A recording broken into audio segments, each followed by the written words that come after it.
It's the start of a new week, and today the airport will greet nearly 500,000 visitors coming through its sliding doors.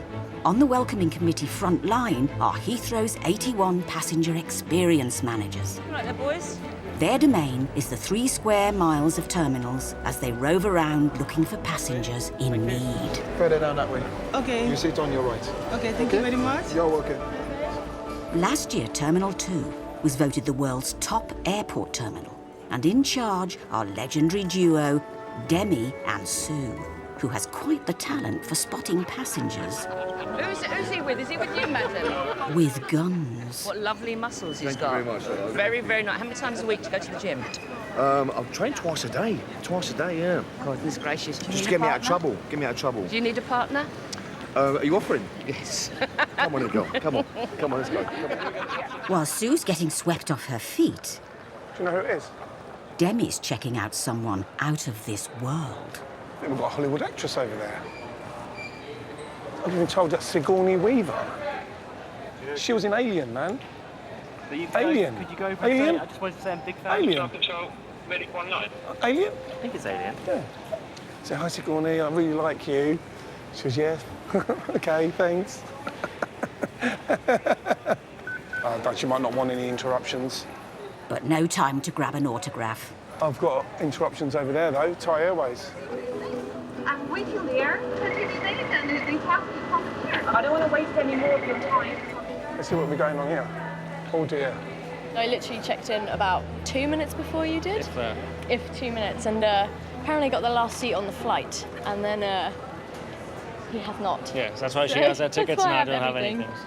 OK, so you're flying, yeah? Yeah. Yeah, so go to check-in assistance, and they'll assist you here. You don't really need to be at the ticket desk. Well, they sent me over here, so what should I What, the check-in assistance? Yeah. Based on the fact that, what is it, a name change or...? Nothing, I just said the machine didn't let me in, they said come over here. She got her ticket out. OK. Demi doesn't understand why so many passengers are being denied a seat on their pre-booked flight to Bangkok, given the fact they're on the biggest passenger plane there is, the double-decker Airbus A380. Morning, ladies. Morning, gents. Hello, how are we doing? If there's one person that will know what's going on, it's Thai Airways duty manager, David. Today our flight was downgraded from a 380, which went technical, to a 777. So that made us overbooked by about 40 passengers. This Boeing 777 is a significantly smaller plane, with half the number of seats of its cousin, the A380, which sadly is unwell, with a broken wing flap. So duty manager Dave is trying to find space on other airlines. We spent last night trying to rebook passengers and this morning. So we'll look in the system, see which carriers have seats available, and then we will transfer that passenger to that airline. With just a few seats free on other airlines, Demi now has to diplomatically break it to the waiting passengers that there are no guarantees they'll fly today. What they're going to try and do, which they're aiming for, is to try and find a reroute for you today. What time is that? I don't know. We'd leave it to the ticket desk staff. The worst case scenario, if they can't find anything for today, you'll be going on exactly the same flight tomorrow. It's stupid, isn't it? They know it's 380 coming and they send a stupid plane. Bring the What are they 777, gonna- Exactly, yeah. so it's stupid. But that's a downgrade. With his hands tied, Demi now has to make a bad situation good, or he'll have 40 passengers in a serious flap. Keeping Britain green and pleasant often means one thing: precipitation. Rain alone at any airport is very unlikely to cause any delays or cancellations. And out on the apron, that's airport speak for where aircraft are parked, someone spotted an intriguing side effect. It's one of the lesser-known natural wonders of the airfield. So this is when you get excited. As the engine starts to rotate, the moisture's being sucked up and you've got like a little mini tornado at the front of the engine. I still find that quite exciting when I come into work and I see that on a day basis. It's like, wow. This is Airside Ian. Perfect. He's a senior airfield officer and his job is to maintain the airfield. From parking planes to battling with birds, Ian keeps Heathrow running, and for him, it's a dream come true. Does it still excite you when you see planes around? Oh, yeah.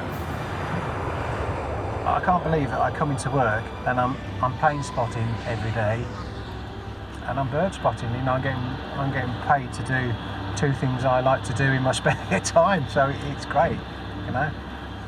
Surprisingly, the airport is resident to over 3,450 different wildlife species. For their safety and the safety of passengers, Heathrow monitors and catalogues all animal movements, the majority of which are birds. And today, Airside Ian is on bird patrol. Heathrow attracts certain types of wildlife because of the open spaces, so things like lapwings, gulls quite like it, pigeons, falcons. It also attracts kestrels because there's lots of grass. They're on in battle with crows because crows are just always around.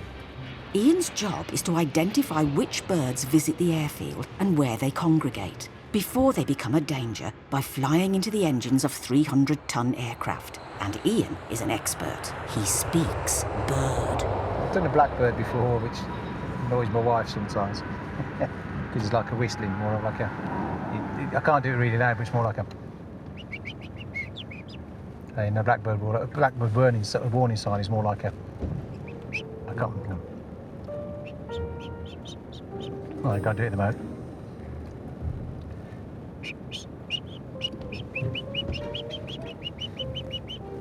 But it's obviously a lot louder, that, and that's like an alarm call for a blackbird. You hear it sometimes. And then the other one you get is like you get the kites, and they're like meowing, and the buzzards and the kites will do that. But obviously that's a lot, you know, a lot louder. Ian may appear to have a cushy job protecting the airfield while it's all quiet, but with the wind whipping up, the threat level of birds hitting planes is very likely to increase. Inside, protecting the 80 million yearly passengers, are teams of armed police. OK, obviously the threat level is severe. It's been like that for a while, so an attack is highly likely. You're obviously firearms officers, so you're well aware that use of force under firearms is down to your good selves to make those decisions. After 9/11, Heathrow police doubled overnight, with patrolling officers carrying semi-automatic guns as standard. OK, thank you very much. Take care, everybody. Go and enjoy. Starting their 12-hour shift together are officers Dave and Terry. You're no good working as an individual, you work as a team, so, you know, if you start working individually, that's when things start failing. Here we are. But it seems Starsky has lost his hutch. Did Dave actually come out? Right, where is he? Dave! Dave! I've been walking around this yard looking for you for the last 5 minutes. Right, the coffees are on you. Oh, that's brisk. Oh, let's get inside. Every day, police patrol the 5 square miles of Heathrow as part of their strategy to prevent crime and terrorism. New boy Dave has only been working at the airport for 3 months, so he's got a lot to learn. I still find the airport a maze. You're still the new boy? I'm still the new boy. But with Terry here, he shows me where I'm going. The font of knowledge. The font of all knowledge at the airport.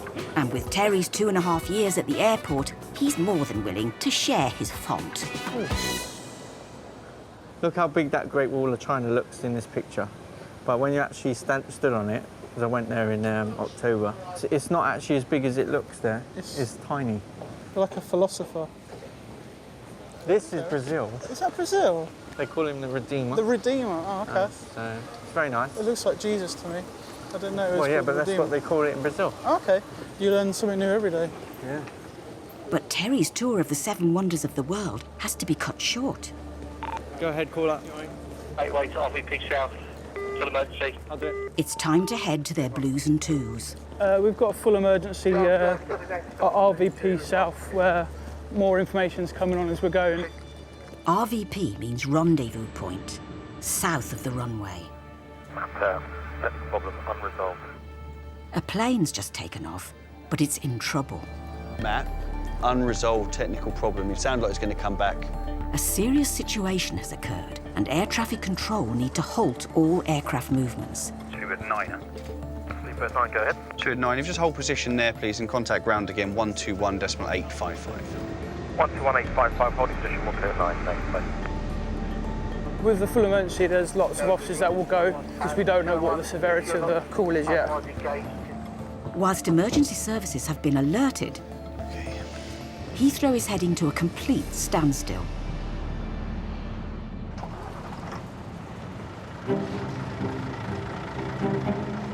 you get me a +5 on the speed of 147, please? Up in the air traffic control tower, emergency protocols have been triggered.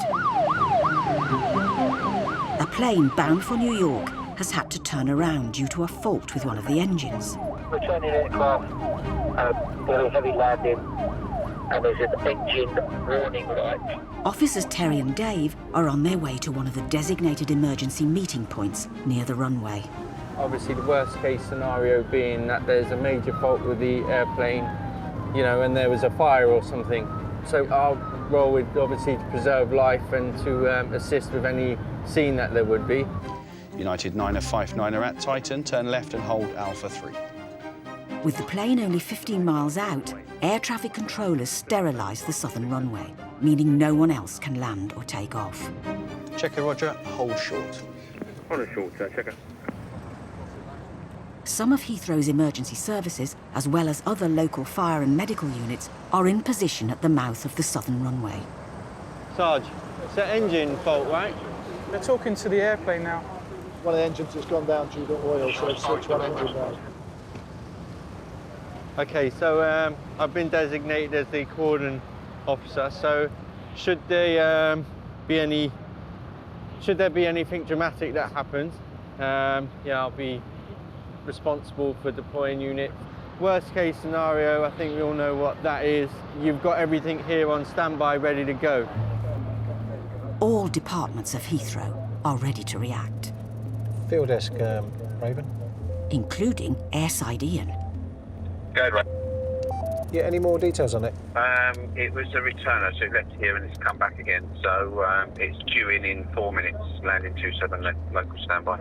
He's abandoned bird patrol and now on standby to help in the worst case scenario of a crash. What can happen in an instance is that you don't touch any of the parts because it's part of that accident investigation, but you make sure that people stay away from it. So it could be the point that you just stop in as a cordon. However, though, if you stopped here and passengers started disembarking the aircraft, it's like, come over here, come and stay safe, and you try and guide the passengers so the passengers, are safe, really. So it could be a sort of any task that you're given to. The plane had to turn around almost immediately after taking off, and it's now on its final approach back into Heathrow with only one engine. Virgin 23 Juliet and runway 27 left, cleared to land. The wind is 220 degrees, 10 knots. Laden with a full tank of fuel, it will be making what is known as a heavy landing. This puts the aircraft at serious risk of structural damage, as well as having the potential for it to catch fire. Expect the worst, plan for the worst, and then as it comes, we deal with what happens.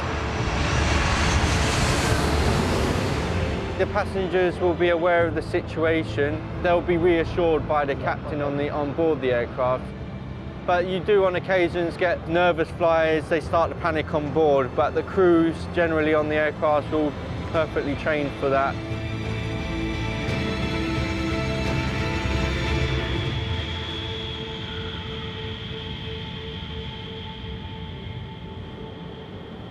And there you go, the aircraft safely down. So it's a kind of sigh of relief for the airport, is that? Yeah, that's a big sigh of relief. That means it's okay. Checker's doing a quick inspection to make sure that everything in the aircraft has stayed on the aircraft and nothing has come off, no bits have fallen. The systems and plans in place here are so swift and efficient that it's literally over in seconds, so provided it's a good result, which it is today. As passengers safely transfer to a different plane, technicians swoop in to thoroughly check out the faulty engine. Ian goes back to birdwatch, Terry and Dave back to their beat. Carry on, Constable. And up in air traffic control. Fever 277, runway 27 right, clear to take Takeoff, surface wind 220 degrees, 10 knots. Departures and arrivals can resume. Takeoff, Fever 277. But for some passengers, a departure is seeming more unlikely. how long we've been stood here now? Maybe nearly 2 hours. 2 hours? Yeah. One desk. 9 people trying to help, but there's one computer, one telephone. A plane bound for Bangkok is in a bit of a flap. In fact, it's missing one. And because the replacement plane is smaller, 40 passengers are going nowhere. Demi is in the eye of the storm. Right, give me 2 seconds, all right? I'll just find out, because they're like running around. But I'll get the facts, all right? Demi needs to find out what deal Thai Airways can dish up. 535. 535, no, that's pounds. And how many is that in euros? 600, right, okay. In 2012, compensation for not boarding an overbooked plane changed, and you can now get up to 535 quid. Okay, so what the deal is at the moment, you're going to get denied boarding compensation, which is £535 per person, equivalent to 600 euros per person. You'll get that. Cash now? Or... I think you go to TravelX, the money exchange, and you get your money there. I would have rather seen people that actually wanted to come off than people that have to come off. So will it be Demi's deal or no deal? We don't have enough time, really, to do a lot of Thailand, so like the days are pretty precious. I have a connection to Australia, so... What have you decided to do? I think we're going to decide to take the later flight. With these and other young lovebirds deciding to take Demi's deal, 2 seats are now up for grabs. Do you want to go or do you want the money? What's the flight? That's what we need. Today, now. If you don't want to do that, you'll wait there, you'll get your compensation. Because there'll be someone that will take them. But if you want to go, you can, but you ain't getting a penny. Do you want to take a chance on it or what? We toss a coin, shall we? Heads we go, tails we go. All right. Oh, you call it. Heads. We go. That just cost us 1,200 euros. And had they gambled, they could have had their Thai fish cake and eaten it. Yeah, 1,200 euros. We've got a flight leaving only like 4 hours after our original flight. Still direct, and we get £1,000 in compensation for 4 hours delay. So Win-win, I think. It's like a day at the races, isn't it, losing money? Got moved to a British Airways flight at 3 o'clock this afternoon with And we've got £1,000 in our pocket. bag of sand in the pocket, so yeah, happy days. And Demi knows what he'd do with half a bag of sand in his pocket. I'm going to get a lot for £500. In Thailand, I'll probably get something for about £40, to be honest with you, but it'll be a Rolex, but I don't know what part of the X will be missing. Back on the apron, Ian has resumed birdwatch duties, the blustery weather putting him on high alert for birds flying into aircraft engines. A windy day like today, it's great because you can get migrating birds and they're blown off course, and you might get to see something that you'll never have the chance of ever seeing because it's not from this country. And if you had a firecrest and you reported you had a firecrest on the national Twitter page, everyone coming down to try and have a look at it, really. But the firecrest may have to wait. What? If I have a look down there, I've just seen some crows, I think. My nemesis. Phoenix from Raven. Go ahead. I just advise you, Glass Area 9 at Alpha 4, there's 3 crows and some starlings. I'm going to attempt to disperse them in between movements. It's a species that outsmarts you rather than, I mean, they're very clever, without a doubt. The trick to dealing with feathered trespassers is to use a variety of different dispersal techniques. And Ian has the ultimate deterrent.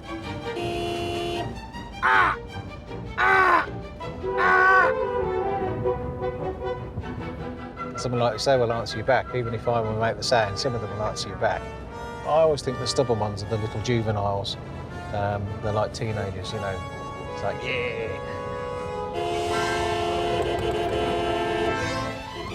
Having tried car horns and bird impressions to no effect, Ian has no choice but to deploy a very special piece of equipment. So it's just a plastic bin liner, but if you hold it, and shake it, it just, from a distance, all they can see is a black object. They're black, so it looks like you've got one of their mates, you know, especially with us. Ian's finally caught up with the flock that's been eluding him all day, but he must time his approach. Right, so what I do is I don't want to go over there now and get the birds to rise and then flock off. And if they fly off as a flock in that manner, as the aircraft's coming down, don't want the flock comes up, the aircraft goes through it. So to stop that, I'll wait for that aircraft to go past, and once it's rolling, I know it's no longer an issue.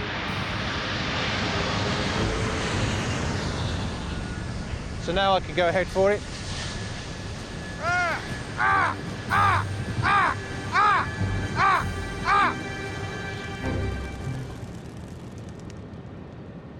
So that's a flock of about 40 starlings and 3 crows dispersed. So that's been effective today, and that's made the aircraft as they're coming down safe, and that's just part of the airfield safe. Thanks to Airside Ian, Heathrow now has a bird-free airfield. Well, almost. So, well, I was bird spotting today, so, I mean, there's a big falcon if ever I saw one. You know, that one's not going to go away. A business. Oh, I think it's going to be good fun.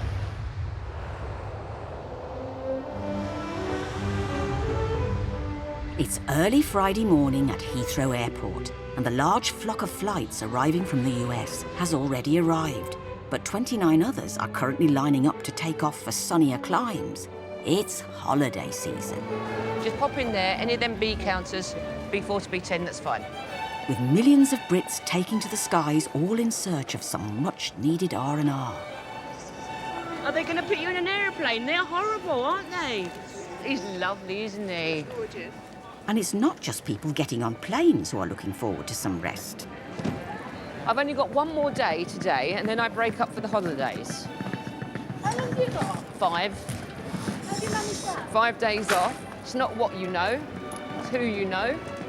Sue, Queen of Terminal 2's passenger welfare, is gearing up for her last day in charge of customer happiness and well-being. It also happens to be one of the busiest days of the year. I'm hoping that everybody's going to behave themselves. My object of the day will be to see how much tea I can drink in one shift. To help deal with the extra crowds, the Queen has enlisted the King's help. And down the other end of T2 is Demi. That's nothing, mate. Bloody hell. What are they panicking about? Zone A is not very busy. 65% loads, it's 9:32, so I'm not going to lay down in a minute. King and Queen are enjoying the calm before the storm, with a storm most definitely on its way.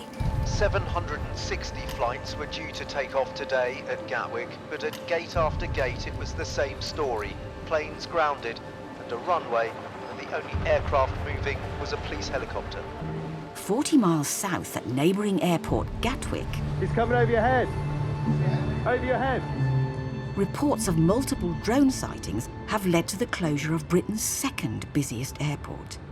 Town 3902 Mike, contact London Control 120.525. Flights bound for Gatwick are being diverted, with airlines trying to land them elsewhere in the country, including Heathrow.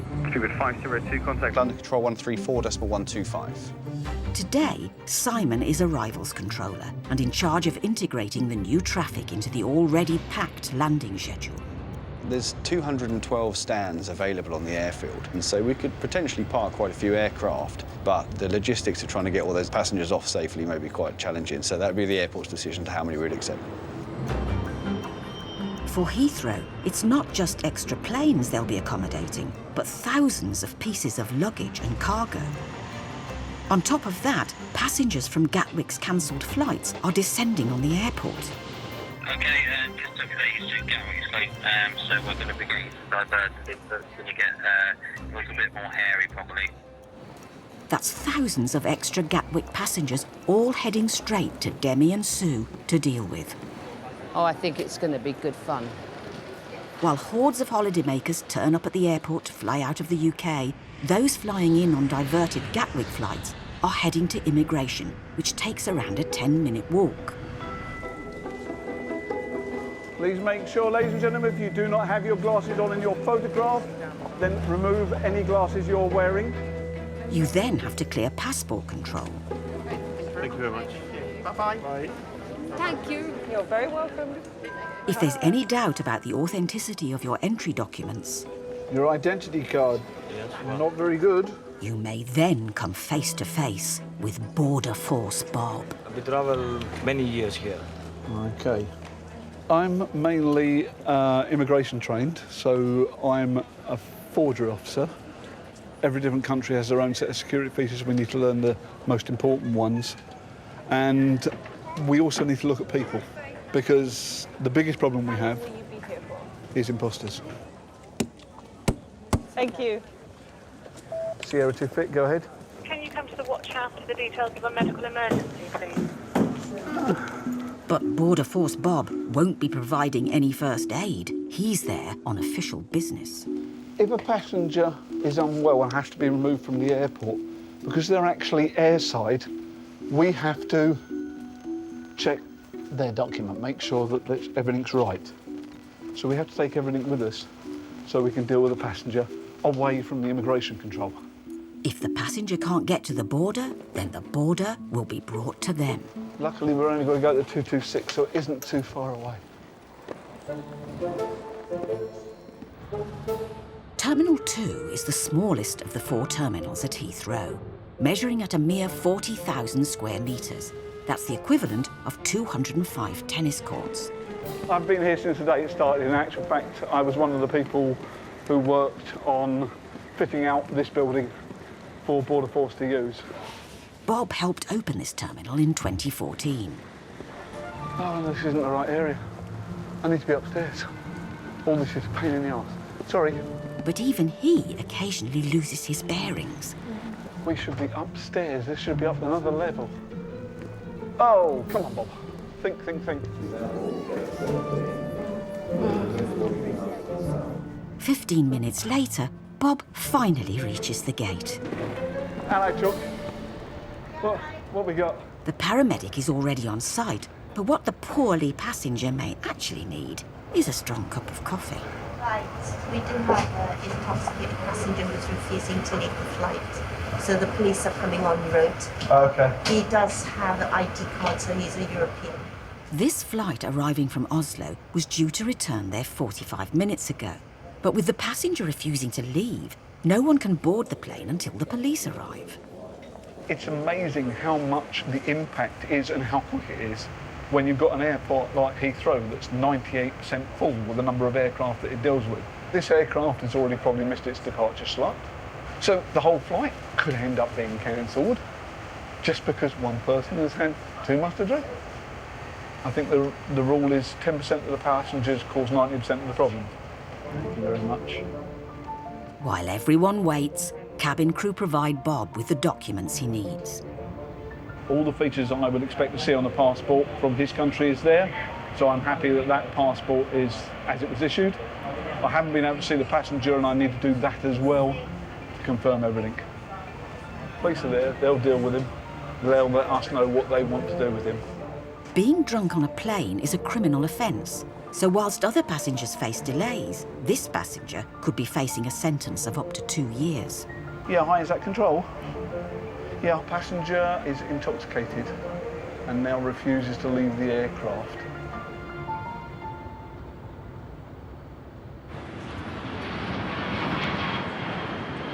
Back at Terminal 2 departures, Sue and Demi are dealing with an influx of new and unexpected passengers. Are you together? Can I put you in shoes? Like as if you're going to be doing country dancing. Drone sightings have caused Gatwick Airport to close, sending thousands of tired and upset travellers their way. It's unbelievable. I can't even, I'm stressed out. With the nerves, with the stress, with all this tiredness, I feel so bad. All I want is arrive at home and eat some lasagna of my mother, that's all. I don't know an awful lot about drones, no, but it's all done by laptop now. He's not a little man with like a little gear stick on a Grand Prix circuit or anything like that.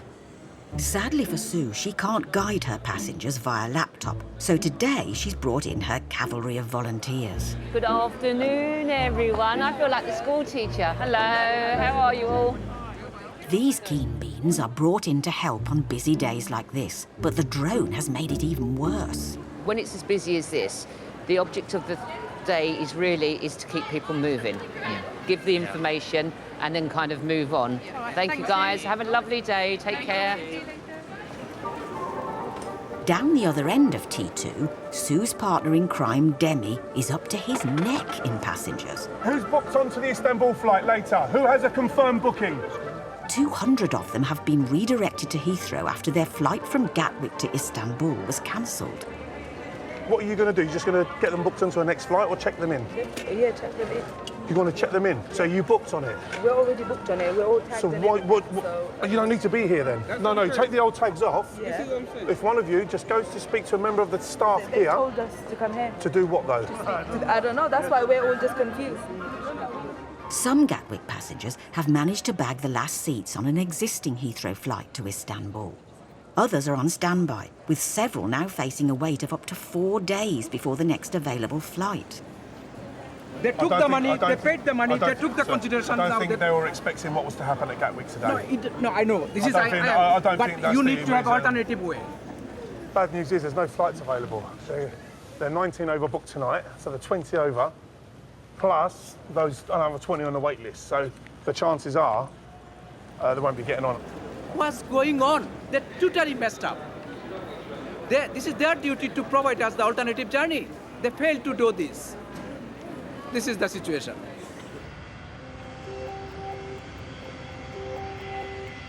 At gate 226, an intoxicated passenger is still refusing to leave the plane. He'll either exit the airport in the normal way through immigration control with police officers in escort, or they may decide because of his tendencies that they want to put him in and take him out of the airport in the back of a van. And keeping a close eye on his passport is Border Force Bob. Passenger is being escorted through the control by police. Would you like a chair? Are you happy to walk? Happy to walk. Be careful then. You want to give him some room. Okay, watch out, watch yourself. The chair's there if you want it. Which will be easier? No? You want to walk? Come on then. You're very kind. You're very kind. With good manners such as these, he will exit the terminal the way all arrivals do, through the immigration hall. When I got there, he was like really incoherent. So I said to him, have you been drinking and everything? He went, no, only one beer. That's it, you're there. If that's one beer, I'm going on. It's only one United. Man United no good to me, I'm West Ham. It's only one United. Do you like a drink? A drink, yes. A lot of drink, no. I've seen myself when I've been intoxicated, and it's not a good look. Never was. The Scandinavian passenger is in the UK for a doctor's appointment and is being met in arrivals by a medical chaperone. He's a neck and back patient. Neck and back? Probably took some tablets. Yeah. Har du tatt tabletter, Geir? Nei, ikke. No. Some painkillers and then alcohol. So it's a little mix on the plane. Yeah. 2 beers. Ja. Yeah, that's it. And some Jägermeister. Because the passenger suffers from neck and back problems, he's on strong painkillers, and the combination of medication, alcohol, and 35,000 feet is causing some unusual side effects. Oh, I love Yes. Don't say you love me. I can't say I love you. This amorous traveller is now free to leave the airport and attend his doctor's appointment.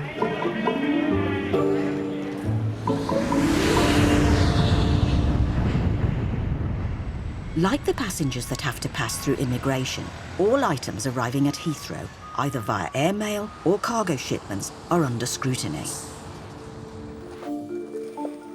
It's a lot of personal effects going every day, isn't it? Hell of a lot. How long's this gone on for? For ages and ages? Over a year. The job of Border Force veteran Glenn is to sift and ferret through all items being sent by air. And one thing he's looking out for is drugs. Looking at shipment, just curious, because there's a large amount of it, because that's a lot of personal effects going over every single day. That's a massive amount. Glenn has developed a sixth sense for suspicious cargo, and this package of personal items has caught his attention. You've got to be nosy in this job. You're not going to be any good if you're not nosy and prepared to take a bit of a risk and gamble. Dotted around Heathrow are 22 vast warehouses where over £1 billion worth of cargo is processed every year. Right, where they gone? Let's find it. Glenn's shipment has come in from Canada, where cannabis has recently been legalised, and he's worried it could be contributing to the 270 tonnes illegally imported to the UK each year. If you just put it there for us, is that OK? Thanks. Helping Glenn search the cases is long-term colleague, fellow officer Amarjeet. Hey, Glenn, look. Wheat formula nourishing oil for your hair. Let's have a look. I need some of that now. Does it stop you going bald? He's quite a religious person, books on prayer. What my wife doesn't know, DVD. Prayer books, DVDs and shampoo. It doesn't exactly sound like an international smuggler. Gut instinct here is this consignment looks pretty OK. Look good on the paperwork, but not what we were hoping for. But the job's not over until everything's back in the box. Easier said than done. The repacking's the hard part. Oh, I'll do all the repacking. My wife chooses all the clothes and everything, but I'm the one that has to close the suitcase when the kitchen sink's gone in it. And I normally whinge considerably and then get it done. And my wife goes, "What did you make all the fuss about?" The suitcase has proved innocent, but amongst the other thousands of pallets, one just arrived from Central Africa is raising suspicions. They're very light. It's too light. I'll open one up. OK, I've got a package here. Got some plastic wrapping and then what appears to be a box file. What country is it from? Zambia. Oh, and right. it's going to a UK address. Zambia is a known stop-off point for drugs smuggled from Afghanistan on their way to Europe. It's so common that it's known as the smack track. We've got what appears to be catalogue photographs, laminated photographs. Do they feel thick? But they do. There's something in them. In the middle piece here, if you put your hands, you can feel it's not right. There's something in here. Traffickers adopt a variety of ways to smuggle drugs into countries, and over the years, Glenn has found narcotics in anything from lollipops to cricket balls, so he decides to take a closer look at the photographs. We're just having a look on the X-ray to see what the images show up. So if you look at the box there, you can see there's a big mass in the middle. Why is it very dense in the middle? Looking at that, you can see quite clearly that there's going to be drugs in there. Amarjeet will have to carefully dissect the package to confirm their suspicions. There's a package inside, and you can see what appears to be light brown powder. That's smack, that's heroin. I think it's a good idea if we test it, Glenn. I'll take a little sample out. To prove the substance is heroin, Glenn and Amarjeet have to conduct a field test. The result could be vital for securing a prosecution. You can see it's already starting to turn green, so yeah, that's what they call a field reaction to an opiate. There's quite a few in here. 40, 41, 42. So 42, roughly, you'd say was about, what, 50 grams in there? So that's £100,000.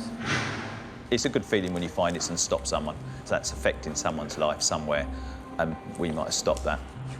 For Glenn and Amarjeet, it's just another success story for the department. It's going to hurt someone's pocket, and someone's going to be very worried when this package doesn't get through.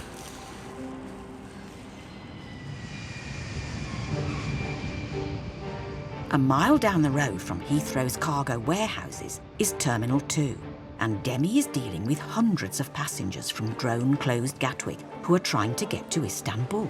Guys, help us have some water. Just take some. There you go. And there's good news when it comes to bums on seats. They've changed the aircraft, so they've made it bigger to accommodate for the Gatwick passengers, all right? Okay. So take all your family, go over to the information area, and then what we'll do, we'll call you when they've opened the flight. Down the other end of the terminal, Sue is orchestrating the movements of passengers at check-in. Guys, what I'm going to do, so not to cause any congestion, I'm just going to move the queue. No one is going to push in front of you, because I've got someone guarding the end of it. And if there's one thing Sue can't stand, it's an untidy terminal. Let me just pull you back a bit, sir. Hold on, just stay as you are. Hold on. That's it. Not everyone is appreciative of her efforts. Meus affaires sont lá. I beg your pardon? Oui, à la regarde, c'est meus affaires. Yes, right, OK. Would anybody like to translate that for me, please? Il n'y a plus personne qui aide. Would you like the Je demande pour venir ici, vous pouvez venir. Sorry. Ah. Would you like the wheelchair? Sorry, it was just sitting there empty, mucking up the queue. Je parle pas anglais. Vous avez besoin de parler autre langue aussi.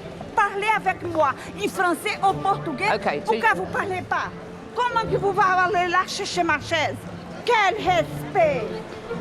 Allez, madame, mine place, s'il te plaît. There we go. Non, vous prenez là, vous I'm going to put it laissez là. over here, okay? Because I don't react very nicely to being shouted at. There we go. So I'll pop that here for you, okay? Oh. Sue may not have done much to improve Anglo-European relations, but she can do something about the congestion. This is what I'm doing. I've got it.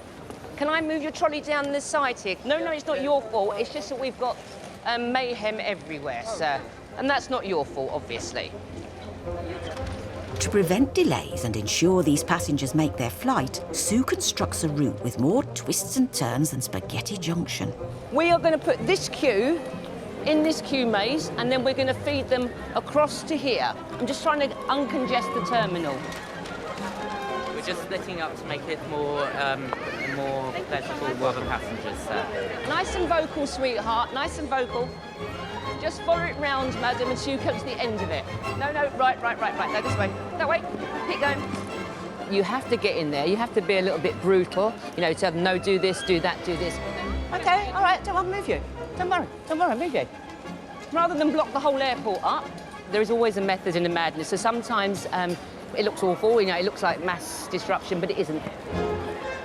Thanks to her unpaid army, and regardless of Britain's second busiest airport still being closed. Well done, guys. You're on top of it. You're professionals now. You're professionals, traffic wardens. The Queen of Terminal 2 has pulled it off. All the crowds are jetting off on their holidays. And we're there. So there's just one last thing Queen Sue has to bestow upon the perpetrators of today's chaos, the drone flyers. They're very, very naughty indeed, and they're going to smack bottom with my stick. Very naughty. Oh, I think it's going to be good fun. It's Tuesday morning at Heathrow, and 76,500 employees are working hard to keep the airport running smoothly and safely. Right, come through, guys. Hundreds of them are security officers whose job it is to screen passengers' hand luggage. Any laptops, iPads, liquids? And in Terminal 2, Estefania is helping her team get ready for a grueling shift. Okay, guys, ready to go. I came from Spain in 2013. Are you waiting for more luggage, okay? All right. After 1 month that I came to the UK, I started to work at Heathrow. Okay, darling, have a nice flight. Thank you. Bye-bye, thank you. Basically because they needed somebody to speak Portuguese, Italian, and Spanish, not because of my English. For the next 8 hours, Estefania will be searching, scanning, and scrutinising passengers before they board their flight. May I search your bag? Anything sharp in your bag, any objects? No? Thank you, ma'am. Have a nice flight. You know, we have people that when they're coming through, they're a bit grumpy, but if you start a conversation with them and you smile at them, they change their attitude.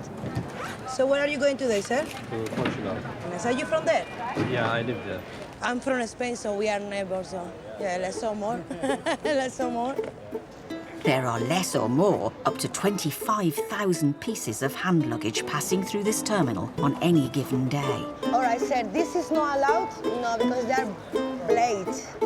It's the job of security officers to ensure nothing dangerous ends up on board an aircraft. But some passengers do push their luck. Okay, so I'm afraid, sir, yeah, you won't be able to take these items with you, okay? Forbidden items include liquids over 100 ml. Okay, yeah, milk is liquid. Sharp objects and blades over 6 centimetres. Okay. Unfortunately, are quite big, so you can have them. And items which don't fall into these categories require a more personal touch from security officers. So the next bag, there's an item of concern in there, okay? So just want you to have a look at it. Is it? Okay? Yeah. Really? Yeah. Okay. So may I search your bag, please? Oh, no problem. Thank you. Thank you. Okay. It was... All right, I understand now. I'm sorry, this is the first time I take it. I thought it was something like a sharp, like a scissors because of the... Well, we weren't exactly happy with the shape of it, especially with these two things here sticking up.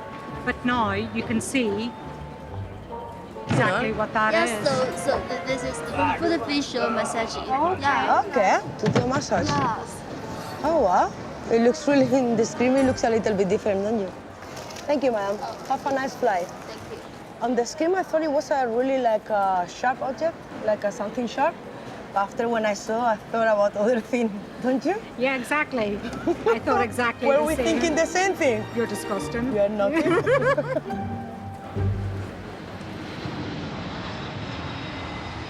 While security staff sift through people's personal possessions before departure, at immigration, officers are sifting through arriving passengers before entry. More spaces down the end here, ladies and gentlemen. Fill up all the spaces.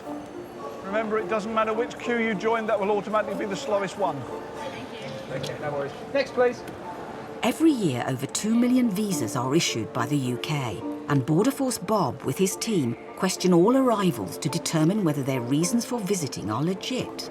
So this is just for a holiday, not to study or anything, yeah? When does your flight go back? June.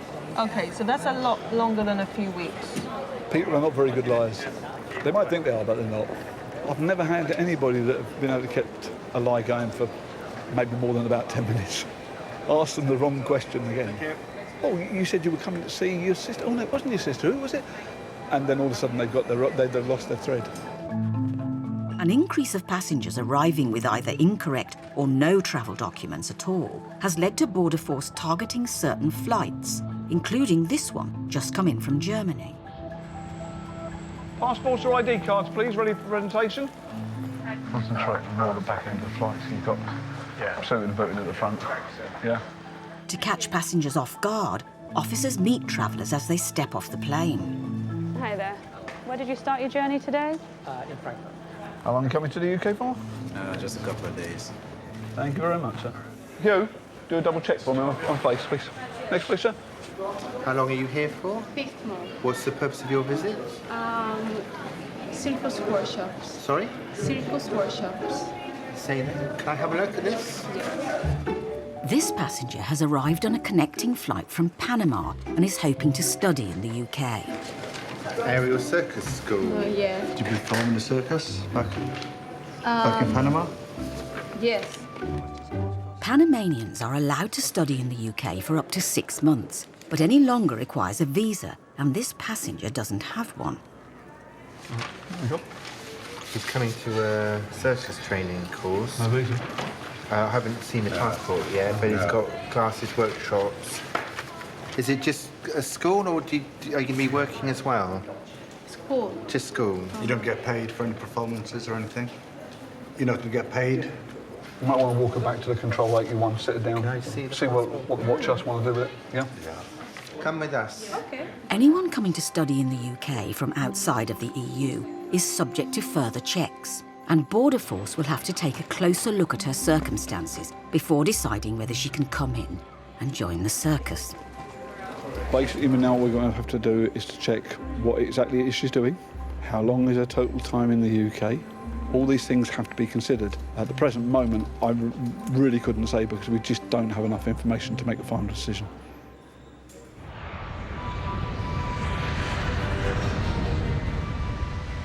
Air travel is more popular than ever before, with 284 million people passing through UK airports last year. And those that require help may have come face to face with a passenger experience manager, like Harry. Hey, man, how's it going? You okay? All is well. Good to see you. Good to see you. His stomping ground is Terminal 3, which opened in 1961. The oldest of all the terminals, it occasionally suffers from a bit of wear and tear. I'm absolutely rubbish at fixing stuff.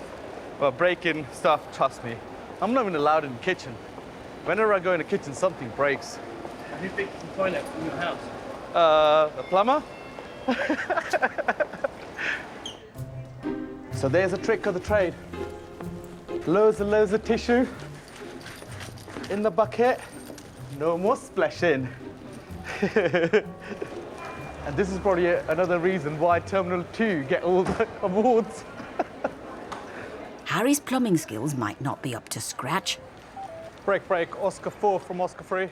but when it comes to helping passengers in need, he's definitely not a drip. We got a medical emergency just come through. As a first responder, we need to be on site, make sure a passenger's okay.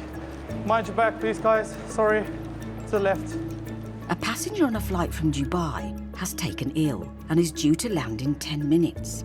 The only information come from the aircraft is the lady's having a difficulty breathing. Could be a panic attack, could be anything. So, you know, in these kind of situations, when we walk in there as an open mind. As planes reach peak altitudes of 35,000 feet, our bodies absorb less oxygen, which can be dangerous for passengers with serious medical conditions. So most airlines carry oxygen bottles with a limited supply of air. Do you have any other information, i.e. the condition of a passenger? Just basically difficulty breathing ongoing for the last like half hour. Half hour? And they're running out of oxygen. With a medical emergency, air traffic control grants the pilot priority landing. Runway 27 left, clear to land, surface wind is 190 degrees 5 knots. On average, it can take up to 10 minutes for aircraft to taxi to their stands, and the passenger on board is struggling to breathe.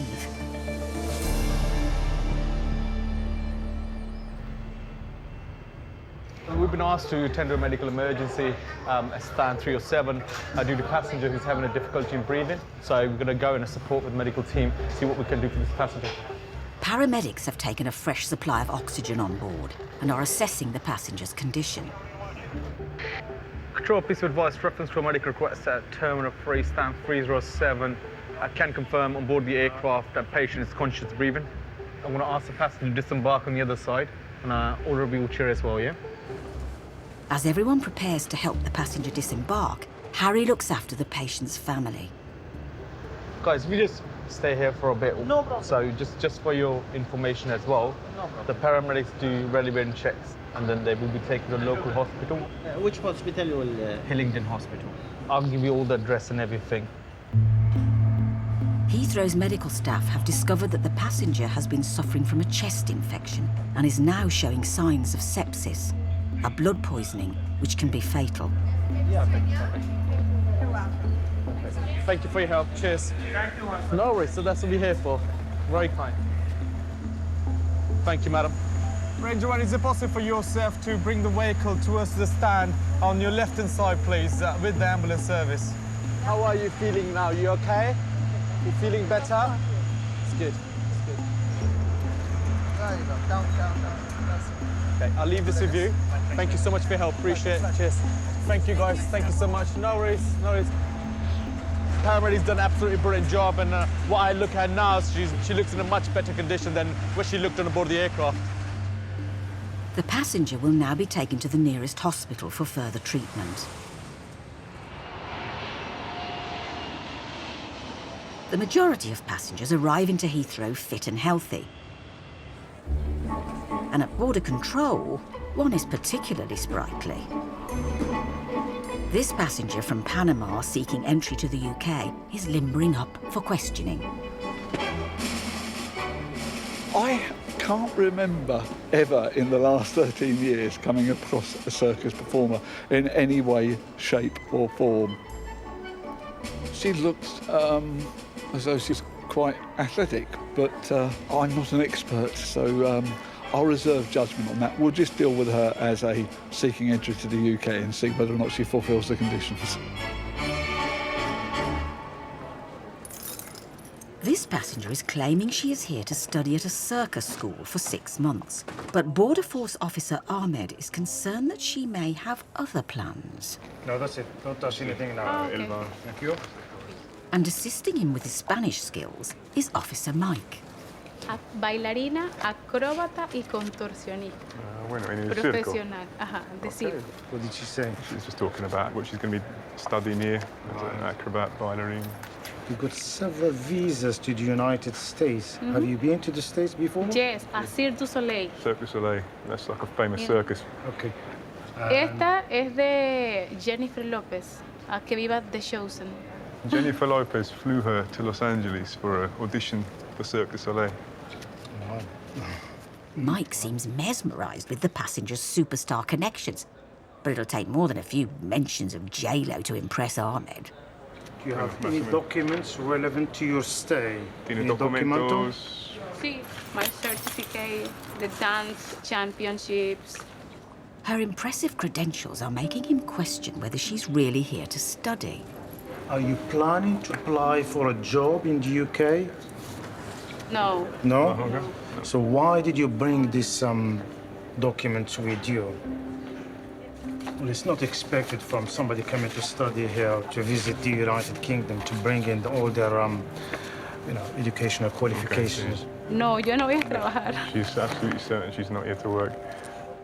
In situations like this, passengers must provide evidence that they'll return home when their time in the UK is up. Can you explain what this letter says? And Ahmed has found something in the passenger's course paperwork that contradicts her story. It says on the letter that the course is for more than 6 months. So that gives me doubt whether she's going back. She's going to be here for more than 6 months. And she would need she require a visa for this one. Sí, el curso es para un año. Sí, pero ella lo hace por meses, ella no lo hace todo el año. Eso tú lo puedes escoger. Yo no puedo escoger todo el año si yo quiero, yo puedo escoger los cursos que yo quiera. What she's provided as evidence is what I'm looking at the moment.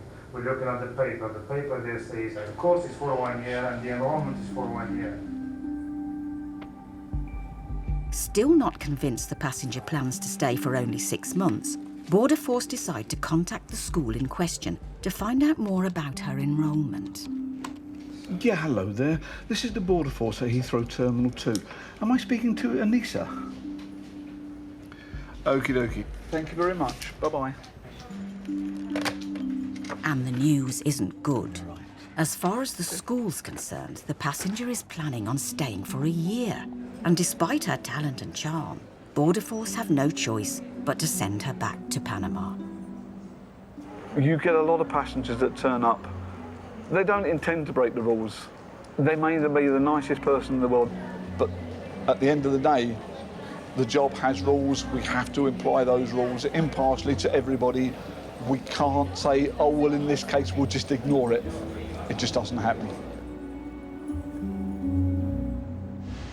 While some visitors don't make it past the immigration halls and into the terminals, every year an average of 40 million arrive into Heathrow with no problems at all. Behind this gentleman here, please. Thank you. So it's important to keep the place looking spick and span. Just going to tidy up a little bit. In Terminal 2, passenger experience manager King Demi is doing a spot of housekeeping. I just don't like a messy concourse. Yeah, I think a messy concourse don't look good on the terminal. And you don't get best terminal in the world having barriers and rubbish everywhere. So you've got to take a little bit of pride. The lovely terminal that is, you know? Heathrow generates over 100,000 tonnes of rubbish every year. But not everything left lying around is destined for the bin. But they've got the family passports. What they're doing in their kids' bag, I don't know. Family of 5. I can put them into lost property and they'll come and collect it. So at least we found them. So they will be getting lost property, they will be safe. Up to 200 passports are reported lost at Heathrow every month. And wherever possible, it's down to Demi to reunite them with their owner. Go ahead. A quick question. I have a passenger here. He lost his passport in the toilet. Apparently somebody picked up his passport and have it on the United desk.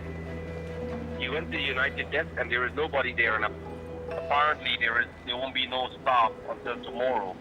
Is there anything else he can do to get his passport? All right, let me see if there's anyone in their office. If I find it, I'll bring it to you. Hi, girls. Sorry to interrupt. Has anyone handed in a passport? They said they'd given it to a member of United. Perfect. They said you've handed it in. All right, girls, let me get this back. See you in a bit. Let's go and sort them out. Yeah, I've got it in my hand. I'm bringing it to you now. Thank you ever so much, buddy. Cheers. He'd be very, very happy now because there's nothing worse than losing your passport and boarding card. And you've got a flight to catch. This flight, oh, he's going to Newark. He's going to America. So, yeah, he needs to be on his flight quick. Demi heads to security where the passengers should be waiting for him. Who is it? Whose is it? Whose is it? Which desk has he gone to? Check in. He's gone to the United. What's he look like? Old, young? Armed with only a small passport photo and with thousands of people in the terminal, Demi is looking for a passenger in a haystack. Could be anywhere. I don't think he's aware that I found it, to be honest with you. Ah, is that him there? I think that's him there. That's him there with the grey top. Mr. Park. Is that Mr. Park? Yes. All right. There you go, sir. I went and got it for United, so... All right. Oh, my God. Despite Demi finding the passport, it's too late. The passenger has missed his flight to New York, and unfortunately, it's the last one of the evening. There's like my family event in New York, and then yeah, people coming from Korea, Japan. Unfortunately, I would not be able to attend it, but that's kind of sad. Yes. So what have United advised you to do? Did they rebook you for tomorrow? I mean, I didn't have a time to even explain all this situation to the airlines. So I just got my passport, so I don't know what to do right now. But maybe I should go home and then try to find out. Do you want me to go and speak to them? Yes. Let's go. Come on, let's go. I'll see what I can do for you. Come with me. Let's see what we can do. The passenger's big family reunion is in less than 48 hours. And if he can't get on a flight tomorrow, he won't make it. Give me a couple of minutes. I won't lose your passport. Okay, thank you. All right, stay there. Right, so obviously this gentleman's missed his flight because he lost his passport. He's a lovely chap. Can we get him out tomorrow? New York is Heathrow's most popular destination. And this passenger is trying to fly out on a weekend, the airport's busiest time of the week. So should be no problems there then. You're flying tomorrow at 12 noon. Oh yeah, my you're checked God. in 26 Echo, there's your seat. You arrive home 3 p.m. to Newark. Oh my God, this is All right? amazing. Cool. All right? Thank you. No Thank problem. You You so take much. care of yourself, my friend. Thank you. Take care. All right, bye. See Take ya. care. My day was like the worst day ever, and then it became maybe the best day ever in my life. I don't know how this happened. It's just like a miracle here. He walked in there, and then he came back with the new tickets. Like he's like a Superman for me now. It's going to be good fun. It's late afternoon at the world's busiest two-runway airport. By end of play today, Heathrow will have welcomed over 100,000 arrivals from all over the globe. While most visitors head straight to the immigration halls for inspection, all creatures great and small make a slight detour to the Ark, or the City of London's Animal Reception Centre to give it its full title. Are you dogs or are you cats? Hi! Hello! Since 1977, the Ark has been at the forefront of preventing animals from being smuggled into Britain. We've had about 12 dogs and cats off South African, a few off Singapore and a few off Air Canada as well. Just all dogs and cats at the moment. The illegal wildlife trade is worth an estimated 11 billion a year, so all animals imported from abroad must be accompanied by the appropriate permits. And among today's animals is an endangered species of bird. So this is Hector. He's a green-cheeked conure, and he really likes broccoli. He is quite confident, that's the only issue we're having. I'm going to feed him as quickly as possible and just have minimal contact with him. Green-cheeked conures are native to the forests of South America. But Hector has flown in from the Big Apple, and he's hoping to be reunited with Mom and Dad, Devon and Emma. I used to live in New York. Me and Emma got married, so I'm transitioning to moving here. So right now is one of those big move moments of getting Hector here. Yeah. Hector's definitely completing our family. Yeah. As Hector is an endangered species, he requires special import and export permits. And they've gone missing. So we don't know where that paperwork is? No. At all? No. Great. Not at the moment. You gave, it is the, so it's the import and it's the export permit, right? Yeah. Right, okay. So you gave them to the vet, didn't you? Yeah, because the vet said that they needed them. Right, okay. So at some point it's got, and it's not on the crate? No. Right, okay. We've triple checked the crate. Company.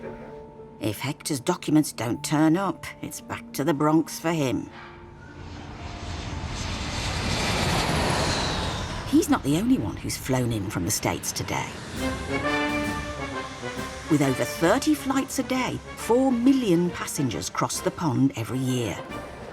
Most with connecting flights have to make their own way between gates, which can be a 20-minute walk. And if you're not up for that, you may meet Carlo. Watch your backs, watch your backs. Jamaica coming through. Carlo is Heathrow's #1 in-house cab driver, whipping passengers between gates in Terminal 3. How you doing, sir? Just great. Okay, so you've just come in from... Chicago. Chicago. Like all cabbies, he loves a good chinwag, and the topic on his lips today is... La la la la la la America. La la la la la la America. Yeah, I'm off to America this year. The Big Apple, Miami. See what it's all about. A group of passengers heading to the USA is giving Carlo the ideal opportunity to do some holiday research. So where are you off to, guys? Miami. Miami. Yeah. What do you think of America then? Food comes straight to mind straight away. Yeah? All you hear is, yeah, big sizes, extra large portions, this and that. How's Miami compared to the rest of the world? Put it this way, I'd be on the beach today. Yeah?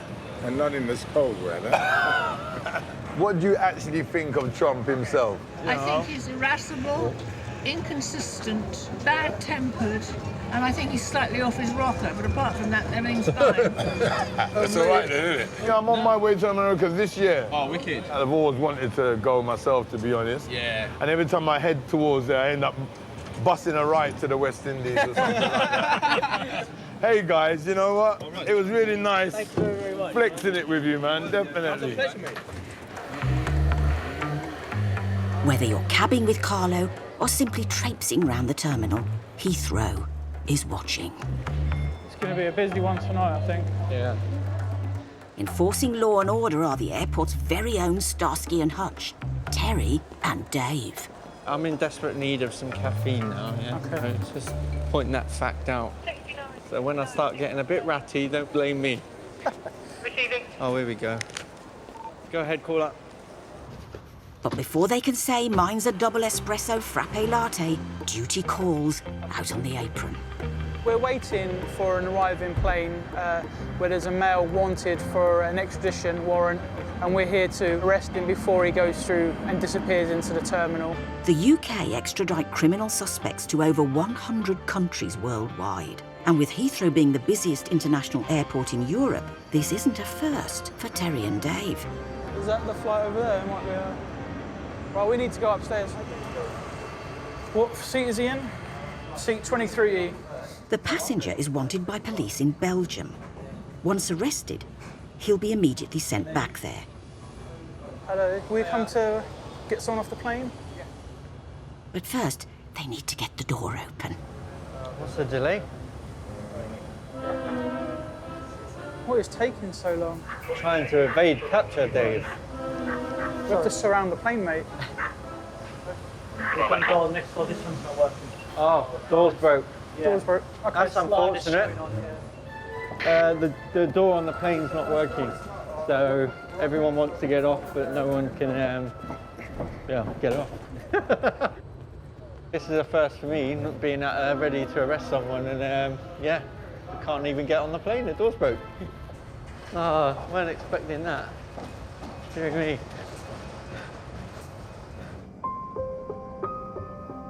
To help them identify the wanted man and achieve a swift arrest, passengers are asked to stay in their seats.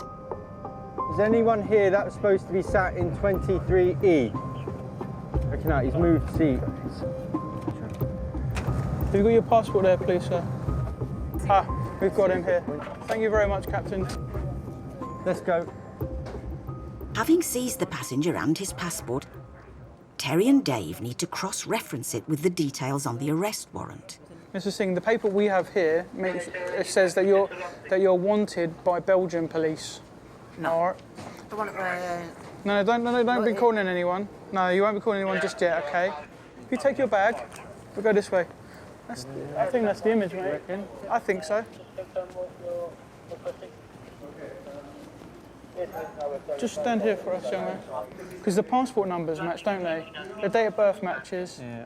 To ensure the man in front of them is the one they're looking for, some sophisticated detective work is carried out. Could you just smile for me? Smile? Smile. Smile. I know it's difficult, but we've got a picture we want to check, so smile. Yeah, big smile. Yeah, okay, not getting it. Can you give us any more information? Because the images we've got of the believed subject that we're after, I'm not too happy with. Reference the passenger, we got stopped now. Over. Looking at the pictures, have you got them in colour? No, they're grayscale, I'm afraid, and they're very grainy. Unable to rely on the photographic evidence, they dig a bit deeper. Have you ever been arrested before, Portugal? Yeah. Right. For what reason? Just I'm working. Because you're working? Just I'm working. What did you do to get yourself arrested? Rest, I have no paper. No. After immigration? Yeah, immigration. Yes. Right, okay. yeah. Have you ever been arrested in Belgium before? No, just like arrested in Belgium, no? No. Have you ever been to Belgium? No. Right. No working in Belgium, working only in Portugal. With some of the details not quite adding up, the officers are concerned that this man could have had his identity stolen by the real criminal. Delta 24, is there any joy on the mobile ID? Their internet date of birth, it's okay. You go. Okay, this is the fingerprint device. Yeah, just that one. Push down. Okay, thank you. The European extradition warrant is saying his fingerprint should be on the system. If it's a match, we should find out pretty quickly whether it's him or not.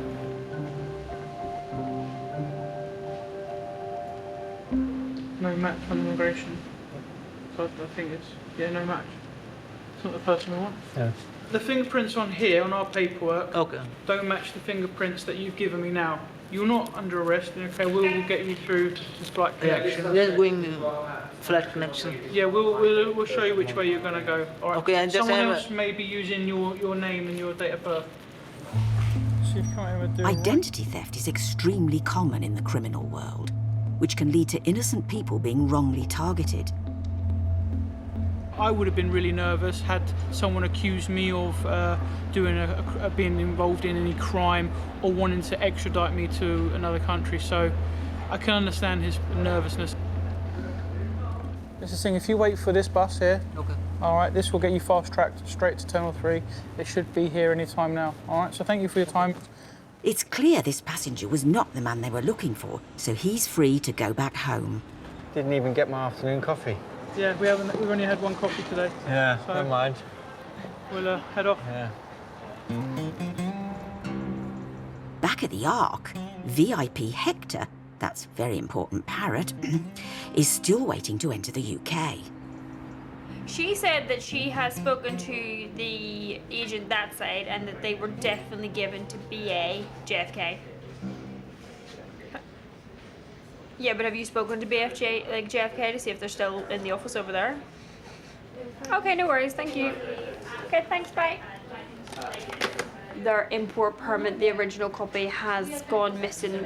So between the airport of origin and here, it's disappeared. Hector now faces a 2-week wait before his paperwork can be reissued. And while one bird is having visa problems, down the hall, some of Hector's cousins have just flown in and are also seeking entry. Hello. Travelled in first class, I see. Do we have names? Yes, we do. They are Wing, Tweet and Roo. Oh. Wing, Tweet and Roo are bantam chickens, sometimes referred to as miniature. They've just flown in from Tennessee after a 3-month quarantine in the US. This one's very inquisitive. Hello. Most chickens are kept on farms, but these Kentucky Fried Chickens are actually pets. They do seem very friendly. And today's the big day they're due to be reunited with owners Laura and Mark. Oh my God, we're getting our chickens. Yay! Laura emigrated to the UK 3 months ago, and getting her chickens here has taken longer than expected. I started the process about 6 months before I came over here, but due to a lot of bureaucratic red tape and nobody really knowing how to handle pet chickens, it's now nearly 3 months and we're finally getting the chickens and getting the family together. So we're pretty excited. Without the chickens, it's been lonely, hasn't it? Lost. It's been like something missing. All done?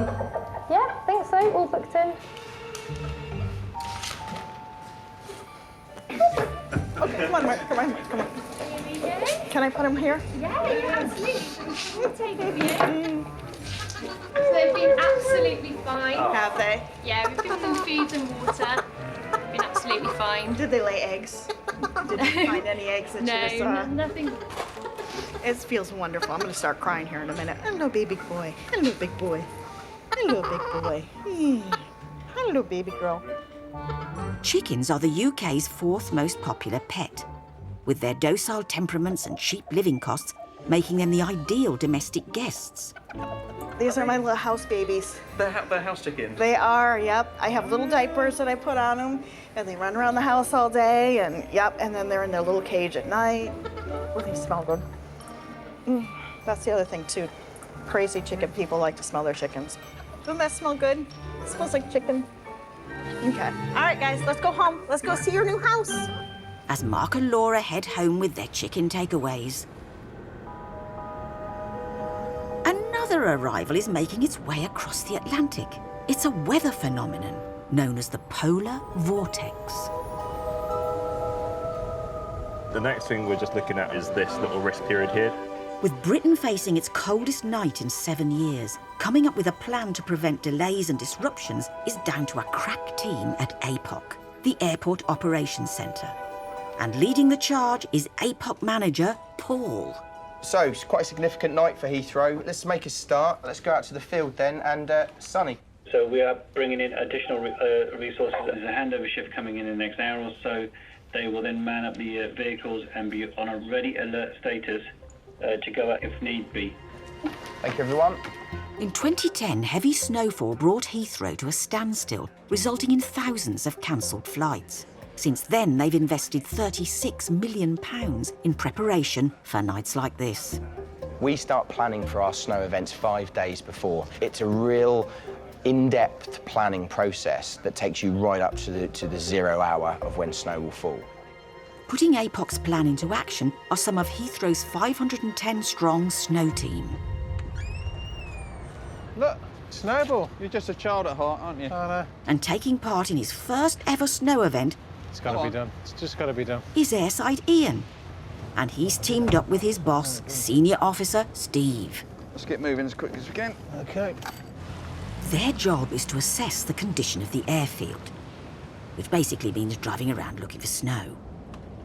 Have you done a checker roll as regards the winter ops? Not winter ops, no. So it's all new, completely fresh. brand new, Yep, is it? it's Right. fresh. For me, as the snow will be fresh on the runway. Before beginning their inspection, Steve and Ian must wait until the last flight of the day has gone. This will be the last departure, and then we'll go on and do our check. Makes the evening worth it.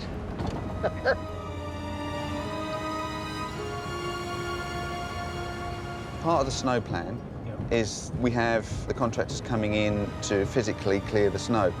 They can't physically clear the snow unless they have us here. Okay. Because we know the airfield like the back of our hand. We're the ones that know where we're going, so it's important that we lead the teams where they need to go. So we've got quite a key part then. Definitely. Snow can cause widespread delays to flight schedules as planes landing need to be spaced further apart, leading to a backlog of aircraft in the skies. Have a look on the south side here. Remember, we've got the whole airfield and we're one person. We're now in link 23. Now, if I close my eyes, I'll probably be able to tell you where to go from here. Requires a lot of concentration. when that snow's coming at you like that, it looks as if you're not moving. It's a really strange feeling now. Looks like you're in the Starship Enterprise, going into warp factor. Right, we're going to do a brake test very shortly, so when I count to 5, I want you to brake. So bring up speed a bit more, bit more. 1, 2, 3, 4, 5. Brake. You forgot then, didn't you? Checker, just for information, the area around 701 and the AOF and Mike taxiway is contaminated now. It's about 80% covered in this area. Right, so if you position yourself at the top of that road, somewhere facing this way, because the guides are going to come out shortly. With the runways reopening in under 3 hours, Heathrow's army of 130 snow-clearing vehicles have got to get a move on. To clear runways and taxiways, Heathrow boasts 34 front-mounted ploughs, 15 runway sweepers and a 45-metre-wide de-icer dispensing 18,000 litres of ice-melting fluid. Just go over with the de-icer now. Following the fleet, Ian and Steve keep their eyes peeled to ensure that nothing is missed. So you've got a ridge there going across the back of the stand, Ian. Yeah. Even a small build-up could hinder an aircraft's ability to park safely. That's going to be a problem now for aircraft wanting to get on and off the stand. Okay. So you're going to have a team on the street there? Yeah, so the taxiway team will come with a blade and move that. De-icer 2, excellent job, thank you very much. After a successful mission, it's Steve and Ian 1, Snow 0. 456, good morning. Clear to land, surface wind is 190 degrees, 5 knots. And Heathrow is open for business. Update on the runway, it has improved. It's now wet. I must admit, that was really, it was really perplexing driving that. You drive down the motorway and it's different, I think, because there's like lights are closer and you've got lanes. And because that's a wide expanse, it just you lose track of all sort of motion. You really like a feeling of floating, really. On that note, before we flake out amongst the flakes, let's go and eat, shall we? Heathrow covers an area of 5 square miles, with its own road network, giant cargo hub, 5 terminals and 2 fire stations. This vast airport has the infrastructure of a small city. And like every city, it has its trendy districts, like exotic Terminal 4.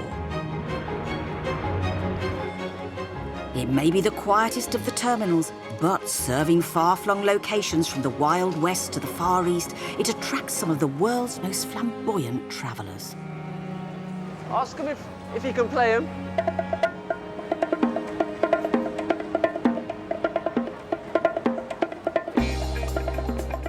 It's 9 a.m. in airport security. My mistake. For the hundreds of staff that work here, it's just another day of detective work. How come you've got a kettle with you? Because we're staying in a fairly cheap hotel. I know there's no kettle in the room. With T4's unique passengers comes some rather unusual luggage, and these hard-nosed hustlers have come to expect the unexpected. We do get some strange things. Passengers just forget. Their brain just gets switched off. There's a clock that is made with shotgun cartridges, but he didn't realise all the cartridges were actually live. We are meant to check powders. I just touched it, and I'm asking, oh, what is this? And she goes, oh, that's my dad. For the men and women serving at Terminal 4 security, no one's above the law. There's no grey areas. It's black or white. It's either allowed or it's not. It's your bag, yes? On lane 11, security officer Burke leaves no stone unturned. Right, let's have a look. Or zip unopened. Oh, is it right for me to have a look inside the bag? I do need your permission. And he takes no one on face value. 1 second, buddy. While I'm searching, do me a favour. You have to watch. Yeah. Please getting squished. It's all right, doggy's fine. What's your doggy's name? Doggy. Oh, doggy's name is Doggy? He's a baby, so he's a Oh, okay. He has to come in handy. So that's your best friend then, yeah? There you go, you can have that one back. The pooch gets a pass, but something about this bag stinks. Why have you got so much cheese? because you can't get it over there. And where is it you going to? Riyadh in Saudi Arabia. Riyadh. Okay, so, all right. Items banned from entering Saudi Arabia include night vision goggles, chessboards and frog meat. Cheese, however, is all Gouda. Oh dear. What's your favourite kind of cheese? Cheddar cheese. And how do you eat it? You just stuff it in your mouth. Really? Can't keep everyone at bay. However, there's been a breach in security. I was walking past and I saw mice running out. All this cheese has attracted a known fugitive. It's under there. So I'm sitting up here. My feet are not touching the floor. You're going to get the cheese from Mummy. Go and put it back in the box then. With cheese safely packed for Saudi, the fugitive makes a quick getaway, and Officer Harris can get back on the front line. When one passenger's bag has become the next prime suspect. Just put the bag here for me, please. Yep. Just open the zips, please. Open the side zips. For Security Enforcement Officer Singh, passengers are like books waiting to be read. So was you on holiday here? Sorry? You're on holiday in England? No, I am a British citizen. Okay, you're going on holiday. I'm going for a holiday. There's something irregular within this man's mountain of luggage. All I know is his bag has activated. X-ray and metal detectors were introduced in 1986. Since then, developments in technology have given staff state-of-the-art equipment to protect passengers. When a bag activates, it means a potentially explosive substance has been detected. Now, security manager AJ must intervene. Purpose of the journey is? I'm going to see my wife. Okay. The security officers at T4 have the authority to stop anyone flying if they have any suspicions that the safety of the flight might be compromised. Alrighty. Can you open the bag, please? It's fortunate for this passenger that Officer Singh is in charge. Oh, Red Bull. This won't be allowed, sir. 2 innocent cans of energy drink nearly cost this passenger his flight. When they leave a drink in their bag, a can of drink, bottle of drink, whatever, it's over 100 ml. Then obviously it gets rejected. They're not allowed to take it, but they can drink it in front of us. And this passenger decides to quickly dispose of the evidence. They don't have to down it, they can take their time. Like, it's up to them what time their flight is. So my man just caned both of them one time. Drank them up, knocked them back, got his energy. His hands were shaking, so he will be flying high. I'm feeling happy. This passenger will now be speedy boarding onto one of the 300 planes leaving Heathrow this morning. Making sure the airfield and runways are clear and safe for takeoff is the job of the airside operations team. They are the eyes and ears of Heathrow. Without them, the airport would grind to a halt. On the front line of airfield safety is airside Ian, who never ventures out without preparing for every eventuality. This is the swan bag. You put it over, and when the swan has been zipped up, allows you to pick it up and carry the swan and support its neck to a place of safety other than the runway and the apron. But the swans will have to wait, as Ian wants to take flight himself and soar up the ranks from airside officer to ranger. But there's an obstacle. He's back with his boss, who is one of Heathrow's toughest taskmasters. There, everybody's there. This is Senior Officer Steve. Ian, I'm going to put the lights on. You check the lights at the back. They're working okay. All good to go. Airside Steve is one of the longest-serving and most meticulous officers at Heathrow. Ian will now be under his supervision as he trains for the role of airside ranger patroller.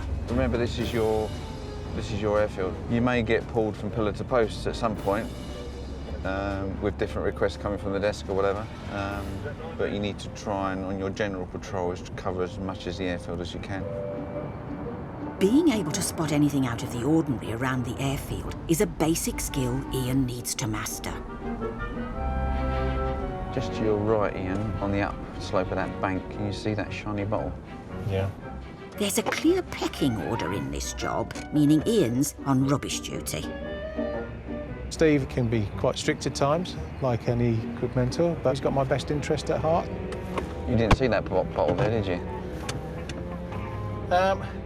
Just say no. No. I was too busy taking... I wasn't even looking in that direction and I saw it. That's how long I've been here. Like a shark, you can electrically sense it now, though. You don't have to look now, you can just sense it now. So I've got that. Part of the fabric now. There is a serious side to picking up rubbish like a plastic bottle. A taxiing plane could easily ingest it into an engine, causing dire problems. At this time of year, there's another hazard that Steve wants Ian to learn to identify. We can kick off with looking for any icy patches. Are there any sort of known little pockets that you know about?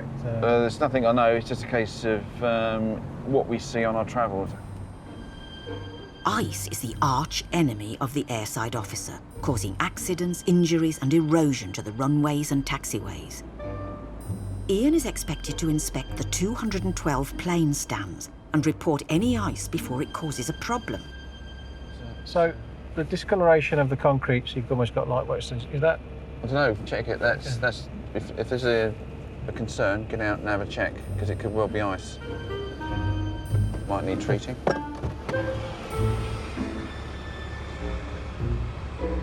Ian takes the cautious approach, not wanting to slip up in front of his new mentor. Yeah, it's ice. Any minute now, I'm expecting him to do a pirouette.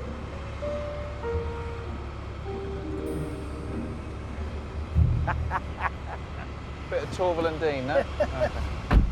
That part there, so... OK. It obviously looks like there's a bit here as well, so you got your radio on the back of this stand.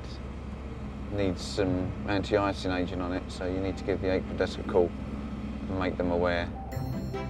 Once Ian radios in his issue, a separate de-icing team will promptly arrive to clean after him. Just advise there's a bit of ice on the back of stands 236 that'll need treating when the aircraft's pushed. Inside, passenger experience manager Sue has no such luxury and is cleaning up the terminal herself before a well-deserved day off. So I've got a wedding to go to tomorrow. I go and get my nails done, get myself ready, and I'm really looking forward to it. Got a lovely dress. I'm wearing peach, so we're off to Burnham Beaches. So that'll be rather nice.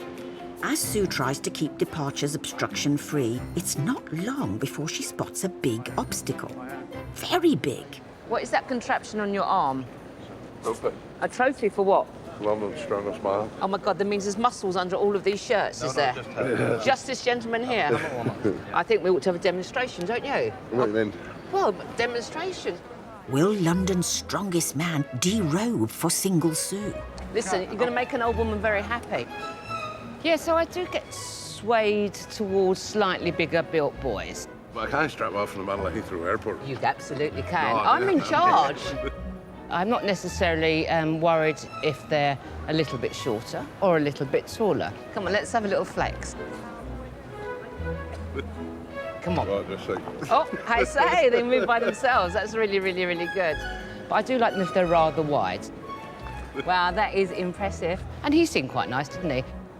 Oh, I say, no one's done this for a long time. Well, look, he's actually straining. Oh, one hand. I think he messed with me down. Come on, I'm going to take you through security now as a special trophy. While Sue delivers one male mountain to flight departures, So you need to get your biometrics taken here. So let me just give you a hand. another is landing. Nearly 300 million parcels arrive into the UK every year, as well as billions of airmail letters. And all go via Heathrow's mail department. It's a building so large you could fit 400 badminton courts inside. And it's down to Border Force to protect the British public by screening for drugs and weapons. This afternoon, the officers are targeting a batch of mail from Amsterdam, notorious for its liberal drug laws. So we take that one down there and we can have another little look. To speed up the process, they have enlisted the help of their secret weapon, one of the most sophisticated odour detection devices on the planet. Yes, a 5-year-old Springer Spaniel called Cole. He's partnered with Border Force dog handler Rachel. Cole is trained to find firearms and Class A drugs, so cocaine, heroin and opium. He's great for this because he can screen loads of mail in like a quarter of the time that it would take for the officers to search everything by hand. Hi guys. Here she is. Hi Rachel. You all right? How are you all today? Yeah, good, thanks. You? Cool, yeah, good, thank you. Ready to go? It's up to Border Force Rachel to harness the awesome sniffing power of this spaniel's sublime snout. With this batch of mail waiting to ship, it's Cole's job to find if there's anything dodgy in the Dutch delivery.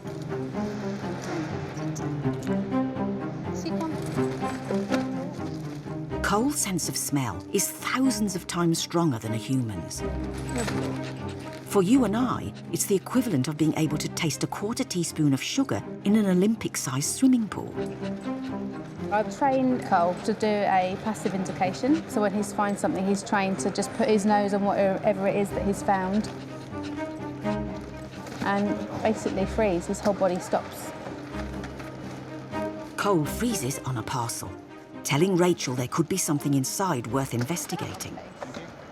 Go on then, see what we get. Let's have a look. Question is, has this nasal narco struck gold? No pressure, mate.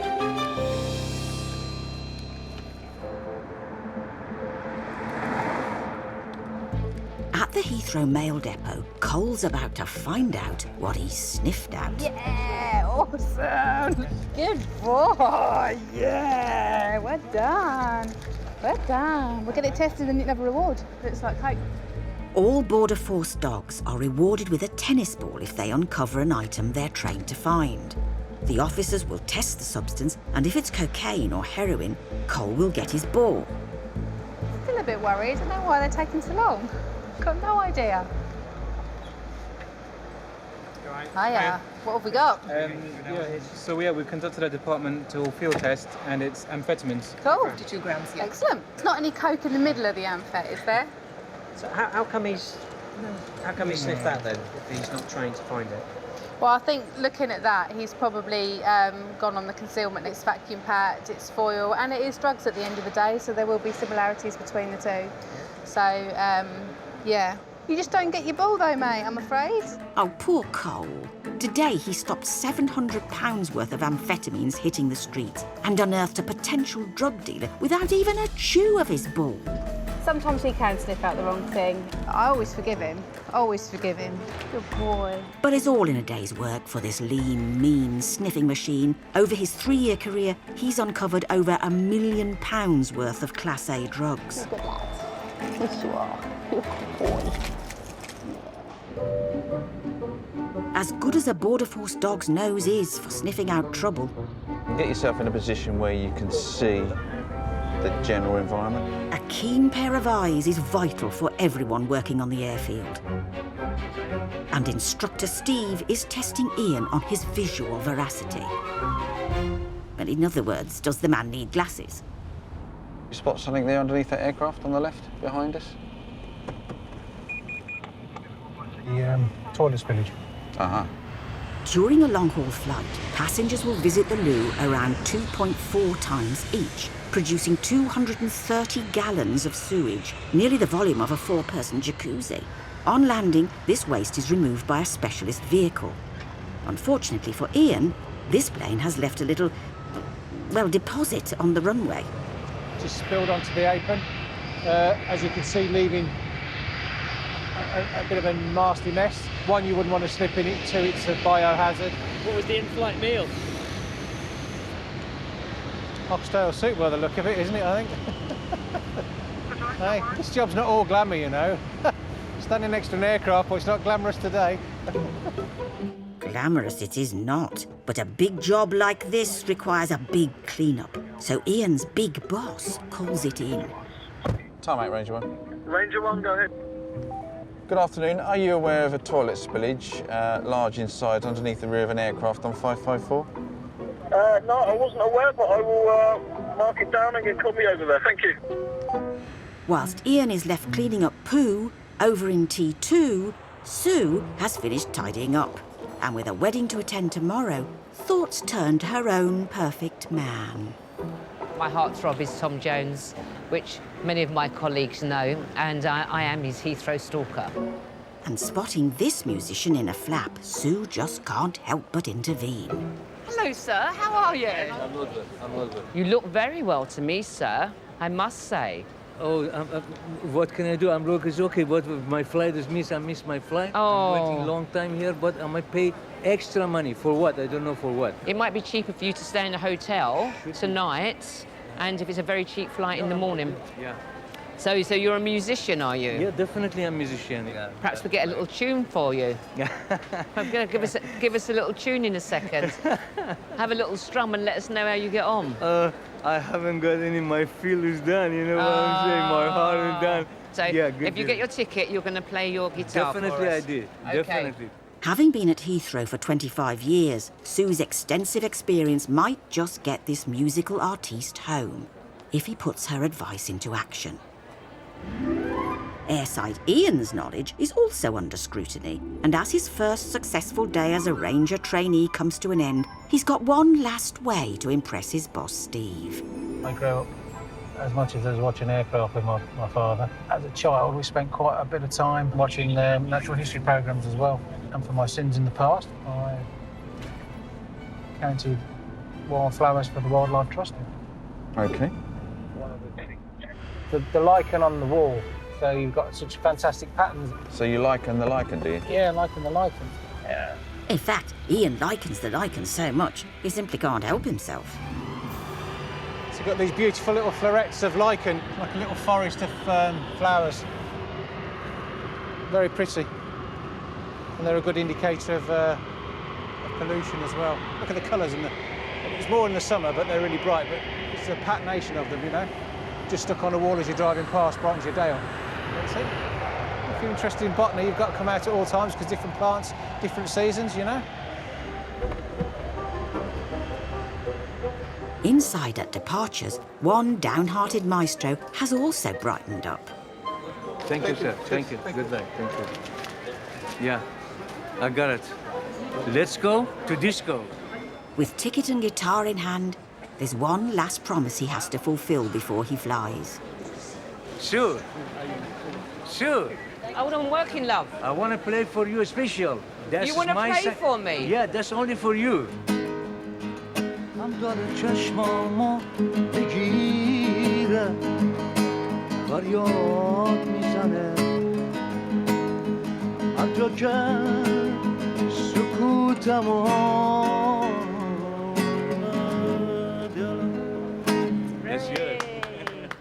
Sue's got herself another happy passenger, and as her shift finally ends, it's left her thinking. He was quite nice though, wasn't he? Potential husband material. Should have got his telephone number and run off into the whatever ocean it is with him. Oh, but he was nice. We like him. The southern runway has been declared unfit for departures. Got some crows on the runway eating a carcass. If you go on Sierra 6 and head to the west, it should be on the centre line. Flocks of birds have been spotted on the runway, and Senior Airside Officer Ian, along with his partner, Ranger Officer Neil, have to sort it. Checker's entering runway 27 left now.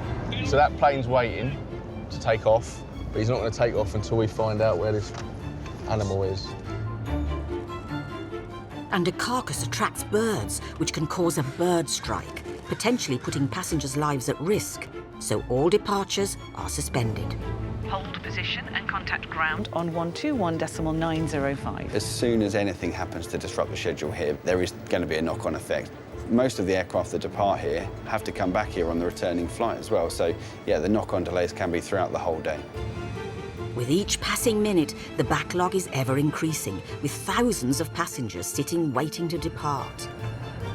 So Sierra 6, head towards Sierra 6. But with over 2 miles of southern runway for Ian and Neil to scan, it's a race against time. That's it. Looks like it's it. Who'd have thought such a small bird could stop so many big birds and bring a billion-pound industry to a grinding halt? What we do, we leave the feathers, they'll blow away over time. There's nothing there that's going to cause any issues. So we're all done. Yep. Tower, checker has vacated runway 27 left, one carcass retrieved. Checker, roger. Probably a good 5 minutes of departures not happening. It probably costs, time-wise, 4 departures. Ian and Neil have saved the day.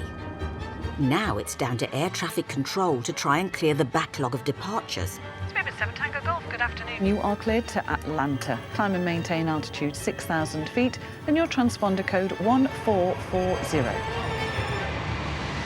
Planes may be taking off, but for airside Ian and Neil, they're just at the beginning of an investigation of what and how this bird got to Heathrow. So what's left of it, we'll find out what it is now. Part of their job is to identify why types of wildlife are attracted to the airport and to prevent any more delays from runway closures. I can't believe that there's no head on it, or just, Well, you know. I don't know, it doesn't look like it's been hit. Well, it is actually. I'll work it out. I don't think it's a raptor because it hasn't got the gloves. Pigeon, do you reckon? It might be a pigeon. Without a head, even with Ian's encyclopedic knowledge, there needs to be more detective work. I'm generally quite good with my birds, but generally they've got a head on and they're making a sound. So habitat and what they look like and their call all help. Seeing something like that without a head and a tail on the runway is a bit more difficult. Go check the books. Unaware of the temporary runway closure, inside Terminal 2, passengers are flocking towards departures. All the way straight and then left. Find B gates. Okay. Thankfully, Heathrow is at the forefront of cutting-edge technology when it comes to checking in. Self-service check-in kiosks were introduced 20 years ago and speed up the pre-departure experience, getting holidaymakers closer to that first gin and tonic in the departures lounge. Although kiosks cater for over 59 languages, for some passengers it helps having someone looking out for them. Cue Heathrow's king of passenger experience, Demi. Γιατί δεν μου μιλάς ελληνικά? Πώς το καταλάβω. Δεν φέρνουμε αγγλική. Όχι, με το ελληνικό διαβατήριο και τη μενατζία. Συγγνώμη. You know that they're Greek because you can tell by the accent. And then you see the passport is Greek, and they ask you something in English and you answer back Greek, and they're like, you're Greek? And it's like, it's quite surprising, they love it. Taxi? Okay, so πάμε the other. My dad always used to say to me, don't speak to me in English, speak to me in Greek. And we went Greek school when we were kids, so yes, it's good. Right, κράτησε αυτό και αυτό. Τα αγγλικά σας είναι όσο καλά και τα ελληνικά σας. Yeah, thank you. Καλώς ορίσατε στο Heathrow Airport. I think it's something like that. I might be wrong, so apologies. Down the other end of the terminal, also ready to give you a hearty welcome, are the boys in blue. Like every transport hub, airports need protecting, so it has a police force on patrol 24/7. Heathrow's answer to Starsky and Hutch, officers Terry and Dave, have been on the beat for over a year. It's a lot busier than it was before. Everyone's coming in and gaggling. I hate that, because when I'm flying, I want to get in, out, boom. See you later. You shake it all about. It's a good vantage point. People can see us, we can see them. Everyone here that goes through those doors are generally either seeing loved ones off or they're going to check in their bags. So they've got one goal in mind. So if you see people wandering around, looking at other passengers, then that can sort of indicate to us that they're not here for travel purposes. And they do tend to stick out like a sore thumb as well. Unsavoury characters aren't the only ones that stick out like a sore thumb. Go, mate. Hello, Sarge. We can see you in a staggered formation. Delta from Hub 2. Can you take us off? As Terry and Dave stagger off themselves, they're alerted to a serious incident.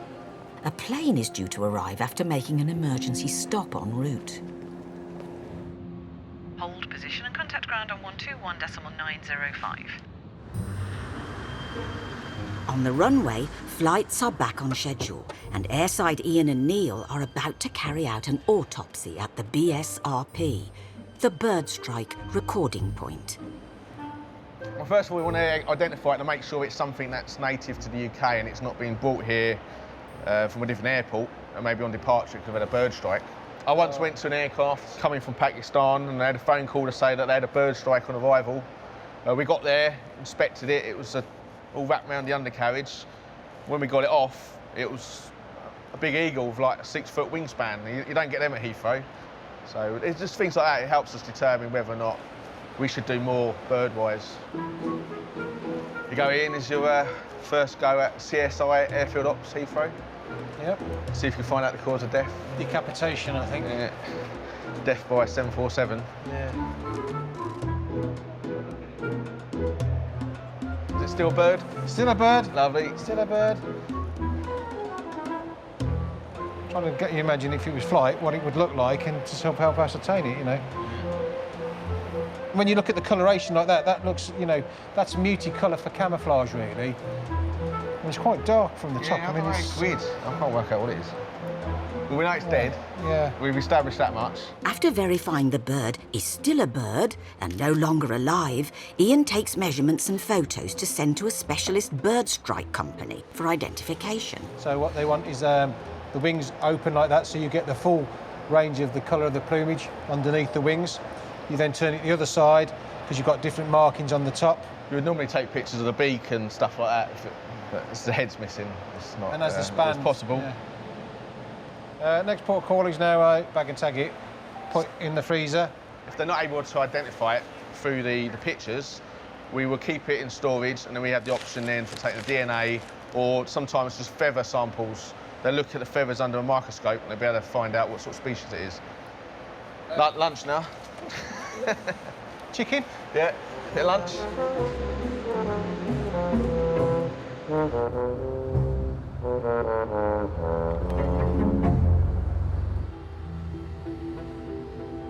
The duration of a flight from Bangladesh to London Heathrow is around 15 hours with one stop. Tonight, a plane is arriving that's taken 19 hours and had to make 2 stops, because sadly a passenger died en route. Officers Terry and Dave are getting the details from passenger experience managers Kohler and Newman, who've been in contact with the plane. Aircraft had a medical emergency and got diverted to Baku. 45 minutes into that, there was a death on board. And the aircraft was on the ground at this time? It was on the ground at the time. However, since then, the body has come off the aircraft, but then moved into the hold of the aircraft. So there's no death certificate, there's no paperwork to go with it. Is that definite? Yes. Okay. When the passenger died in Baku, Azerbaijan, death was pronounced by local doctors, but no death certificate was issued. The body was placed in the hold and the journey continued. This is an unprecedented event, a death on board, which is generally a straightforward procedure, but this is racking my brain. I've got a bit of a headache, so we're going to have to then unravel this mess that's been caused. With no cause of death documented, the plane arriving into Heathrow is about to become a crime scene. It may be that we have to keep all the passengers on board the aircraft and all the cargo and luggage in the cargo hold until we know what's gone on and spoke to some key individuals on board the aircraft. Then no one's going nowhere.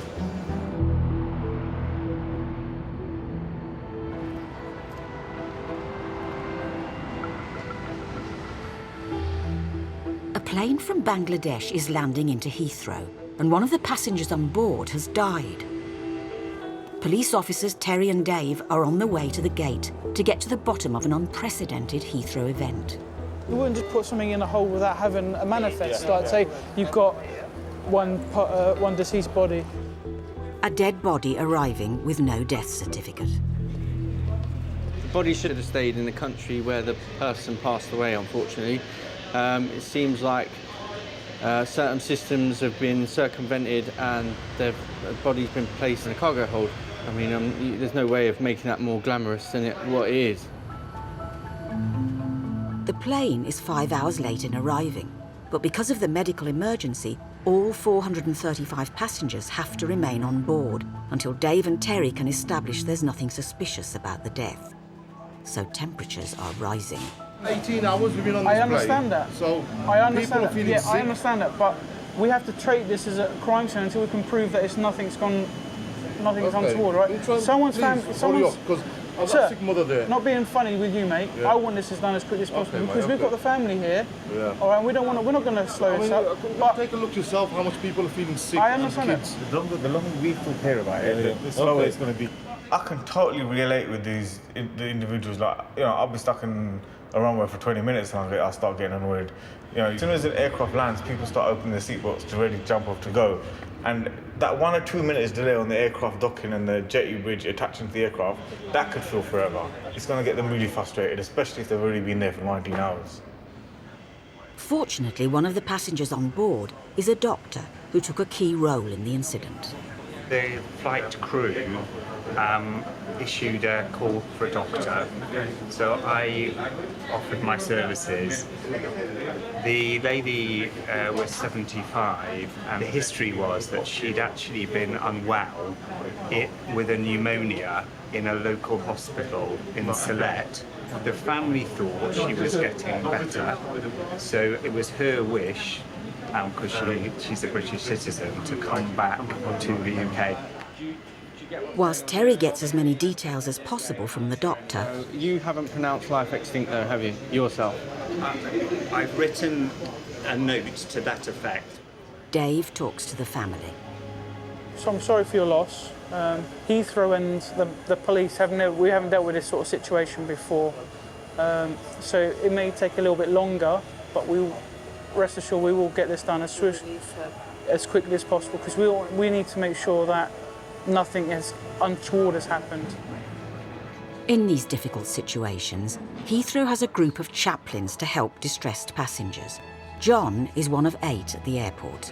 In an emergency like this, we're there to provide some comfort and to help sometimes to explain the process that they're going through because they're usually in a state of shock, they're very upset, and they've been given an awful lot of information by different people. And often it's just a case of holding somebody's hand while they cry. Terry and Dave are now happy to allow passengers to disembark, but their luggage in the hold will have to stay on board whilst they confirm the identity of the body and make sure nothing untoward has occurred. We need to go down and see the body and the box. Yeah. Hello, we're coming now, Sarge. Whilst Terry and Dave manage a very sensitive situation, over in Terminal 2, passenger experience manager Demi should be winding down as he comes to the end of his shift. But not tonight.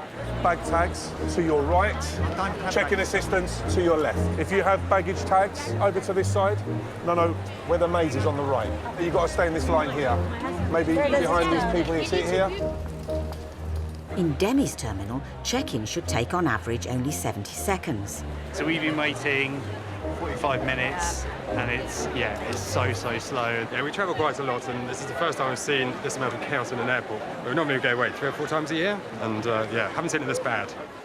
And one family's holiday could be in jeopardy. So we're going away to Thailand, all of us, hopefully, if we can get on the flight. People everywhere, no one, any idea where to go, no one has a clue at the moment. There are 116 kiosks in Terminal 2, all with the ability to print your boarding card and luggage labels in a matter of seconds. But currently, the computer says no. There's an app that's overloading the system because it's not been updated. I think it's because they've got extra flights in the schedule, new summer schedule. Do you know, there's not a lot we can do, but for the start of Easter break, we can't be dealing with this stuff. Hello, mate. What's going on, fella? Have we got the guys here? Well, I've just called them now. Yeah. They have been coming in and out, turning all the machines off. Even Heathrow can't escape the universal truth. If all else fails, unplug and reboot. It's not good when the app kicks everything out, and not only that, it then has to reboot the machine, which stops others from using it. So it's just a bit of a snowball effect. Time for Demi to sort the situation out the old-fashioned way. With check-in desks, and not a moment too soon for the Sampson family. Sorry, sir. That's inappropriate, mate. I'm really pissed off. Sorry, I can't move him behind you if he was ahead of you. That's the thing. Look at how many people are there. Where's your ticket? Where's your bag tags? She's got them all. Have you got the bag tags? No, I can't use the machine. I'm struggling with it. It's saying it won't do a family check-in. So you're in the wrong line now. Give me 2 seconds. So basically, the family's been queuing up.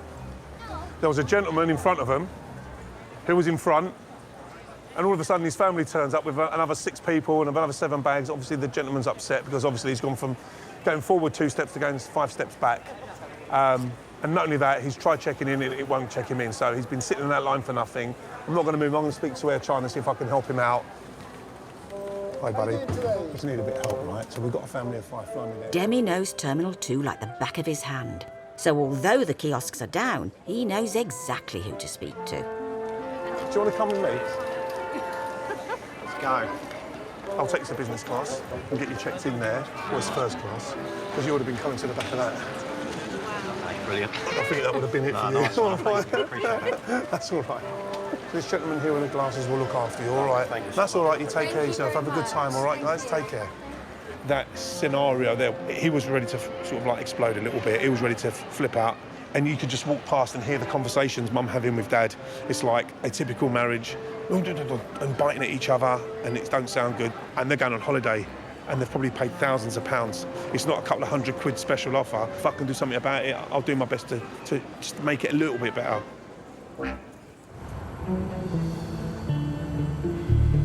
Out on the apron, officers Terry and Dave are with the doctor from the arriving Bangladeshi flight. There you go, they're just over in this air ambulance. Because there's no death certificate, they have to identify the passenger who died en route to the UK. Do you want the doctor to come on board with us, because then he can verify that the lady is the same person that he's pronounced life extinct, yeah? And that gives us some continuity. And we'll give a cursory check over, as what we would usually do. And then so long as what the lady's been transported in is fine, then that plane is good to go. All right?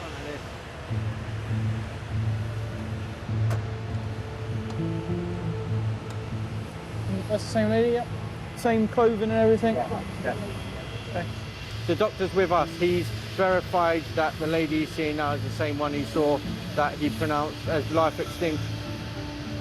In terms of the airline, everything's good to go. The baggage can come off, cargo can come off. There's no cross-contamination issues. So, all right, cheers, boss. Bye-bye. Bye. Cola, the aircraft's fine. You can do what you want with it. With suspicious circumstances ruled out, the passengers can finally head home with their luggage. In total, we spent like about 24 hours easily just on a plane. When we got off, I mean, that was just like, it was a big relief for that brother and a sister. They lost their mother. Really sad. There's a little bit of shell shock because at the end of the day there was a lady who died and the family were distraught, and that was difficult, and my thoughts go out to them because you know, their grief was very apparent. All the paperwork is now in place, so the body can be released and make its way back to the family. You never forget the sudden deaths that you deal with. Each one has its own unique way of being remembered, and obviously as this one was a really unusual situation, so you'll probably never forget that one. Today is not any old day at Heathrow. Cupid is making his mark on thousands of passengers from 84 countries flying in and out of Britain's busiest airport. And who better to steer love-struck passengers than Carlo, Terminal 3's captain of love. Boom, boom, boom. The reggae boys coming through. Whoop. Happy Valentine's. Yeah, this is love, buggy, man. Everybody who comes in here got to be partners today. Got to be deeply in love. Would you say you're in love then? Or would we say you've gone past that? Oh, no. Absolutely. Love grows with the years. Yeah? It's like an old shoe, isn't it? Have you got a Valentine's? No. We've left our husbands at home. We've left our Valentines at home. Pete says we argue on a daily basis, but that's not quite true. All right. Because we have bank holidays and Christmas off. Do you think there's a special type of love with your husband? Oh, yeah? unconditional. Yeah? There's nobody else that would replace him. How long Not is- even you. Boom, boom, boom. The love boat, the love boat. It's the day for love, isn't it? It's the day for love. He's smiling. You make anybody smile. Yeah, that's nice to hear. That's nice to hear. Even at Terminal 2, Border Force Rob is hoping the path of true love will blossom on his own turf. I'm looking for the romance in the air, although I didn't get a Valentine's card this morning. But the day's still young, you never know. When that flight stops and they open the door, they could all be standing there with bunches of roses and bottles of champagne and cards. Not going to happen really, is it? I'll get passports, ID cards, and maybe a little bit of verbal abuse. You never know. Cupid's arrow aside, Border Force officers are tasked with uncovering the darker side of love on a daily basis. Valentine's Day may not have an impact on sexual exploitation. You never know, we may get people that are heading to the UK to offer services of a sexual nature. Border Force Rob and his team are at the end of a 3-day operation targeting modern slavery and sex trafficking, which is on the increase in Britain every year. In today's Valentine briefing, relationships are high on the agenda. Profiles that we're looking for there is females travelling with a friend or older companion. So let's try and ascertain how they know this person, if they know this person. What we've also seen is young ladies that are going to be working in car washes. We're unsure at this moment in time whether they're going to be offering car wash services or it's potentially sexual exploitation. OK, brilliant, thank you very much. The largest number of adult victims come from Eastern Europe, and the flight they're meeting originates from there. Have your passports and ID cards at the ready, please? And as usual, Border Force officers are at the gate to wrong-foot possible offenders. OK, who's next, please? Thank you. Making sure each passenger has a solid story. One person? One. Yeah, why have you come to London? Or love interest. I just need to ask you some questions. You are married? No married. And you brother. These Romanian passengers are being checked by Border Force Hardeep. And how long you stay? 2 weeks. You have ticket? Return ticket? Ah, no have. No have? No. One-way ticket? Or one-way tickets? How long are you staying for? 2 weeks. So Coming what to visit plans you. do you have for your holiday? I have friends here. First time in the UK? No. Two. 2 times? Yeah. Okay. And you? First time Polish. Border Force Hardeep asks questions to establish the details of their relationship and finances. Sex traffickers usually lure their female victims with promises of jobs and even love. Will you work whilst you're in the UK? Next week I work. Next week Next you're week, working. okay. How much money have you bought? My money I have my brother. So no money? No. My No money? What does your brother do in the UK? What's his job? Job, your brother job. washing car. Oh, Washing car. cars. Okay, I'm a bit concerned here now. Okay. No return tickets, no limited, well, I would say no funds here, Yeah. no English. The man's answers have set alarm bells ringing. Did your brother pay for you to come to the UK? Did he pay for your tickets? Yeah. And for her, pay for both of you. We pay your tickets. My brother lives here in the UK, works car washing. He said he's going to come here, work here for 2 weeks. So the females go to the car wash as well? You both car wash? That's what we're trying to ascertain. Just get the info and then what we'll do, we'll head down and then we can use the interview rooms. There's something not quite right there. Border Force Rob and his team now need to investigate why these passengers are here. We have to ask you some more questions, okay? We will get an interpreter to speak to her and to speak to you. Ensuring all arriving passengers have a safe entry into the UK can feel somewhat stressful. But if you're leaving Britain, for some it can produce a more zen-like calm. In Terminal 2, Demi, the High Master of Passenger Experience, is giving these karate kids centre stage while they practice some moves before boarding their flight. Well done. That's brilliant. Thank you very much. Excellent. Where are you off to? We're off to the European Championships in Norway. What kind of karate do you do? Shotokan. Oh, Shotokan. Yeah. I used to do Shotokan. Really? Yeah. So was it Ian Sandan, Ian Nidan, Ian Oh my God, Kodan, yeah. Taki Do you want to Shodan? compete? Well, believe it or not, no word of a lie, I did win a couple of competitions. Did you? Yeah. So I was purple 2-stripe. Oh, yeah. Purple 2-stripe, then you had the brown, Yeah. 1-stripe, 2-stripe, Yeah, and then on to black. Yeah. So what belt are you then? I'm a third down black belt. Holy moly. Second down black belt. You are kidding me. Second down black belt. Second down black belt. Second man.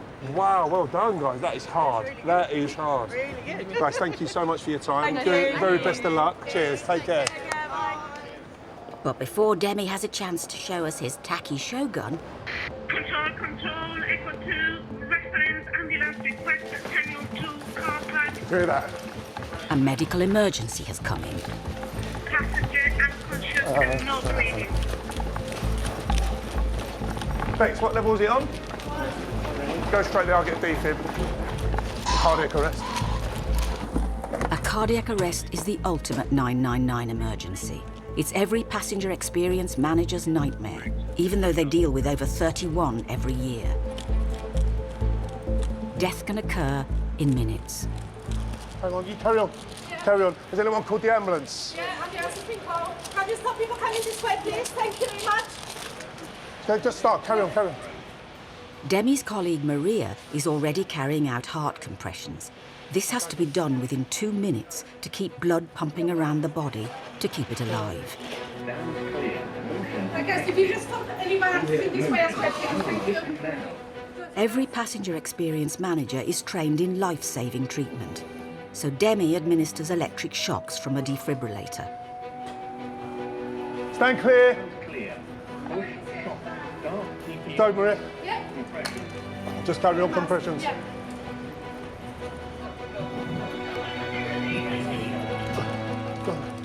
But with every minute that passes, the chances of surviving drop rapidly. Keep going, keep going. Come on, mate. Come on, mate.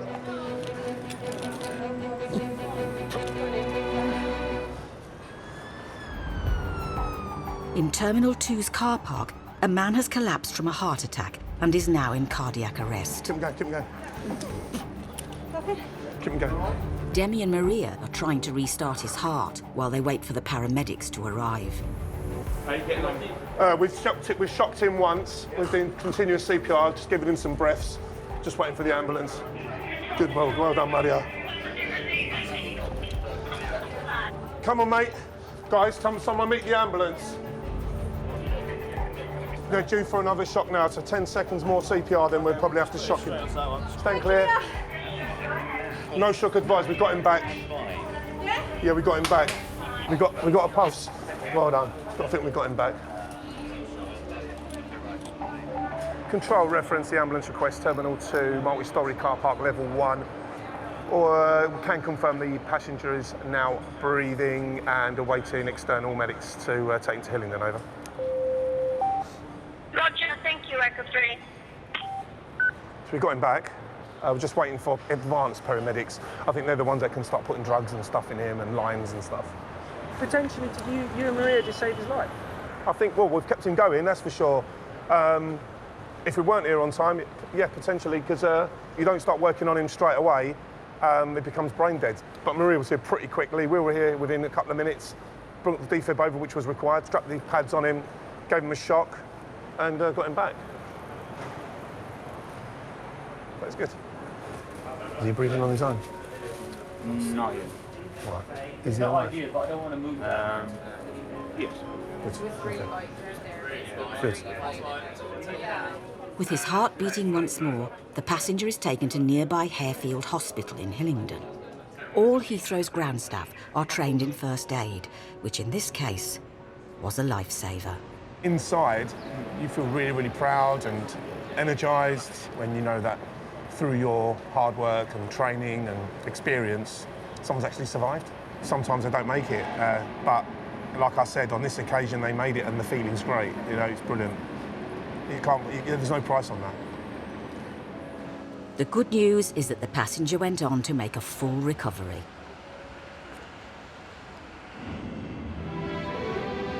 Vancouver 277, runway 27 right, cleared for takeoff. Surface wind 220 degrees, 10 knots. Nearly half of all flights taking off and landing at Heathrow are out of the daddy of all terminals, Terminal 5. The main T5 building is the largest freestanding structure in the UK, with enough space to park 83 jumbo jets inside. 105 is your boarding starts. Have a lovely flight. With a terminal so big, the challenge is getting passengers to gates on time. So Heathrow is upgrading its passenger buggy system to transport those with limited mobility or weighed down with luggage. Presenting the Multi-Mobi 360, seating 7 passengers and with more space for wheelchairs and Louis Vuitton bags. To drive such a machine takes skill and panache, and T5 has its very own Stig, Lovelin. So we need B45, UK right on time, which is good.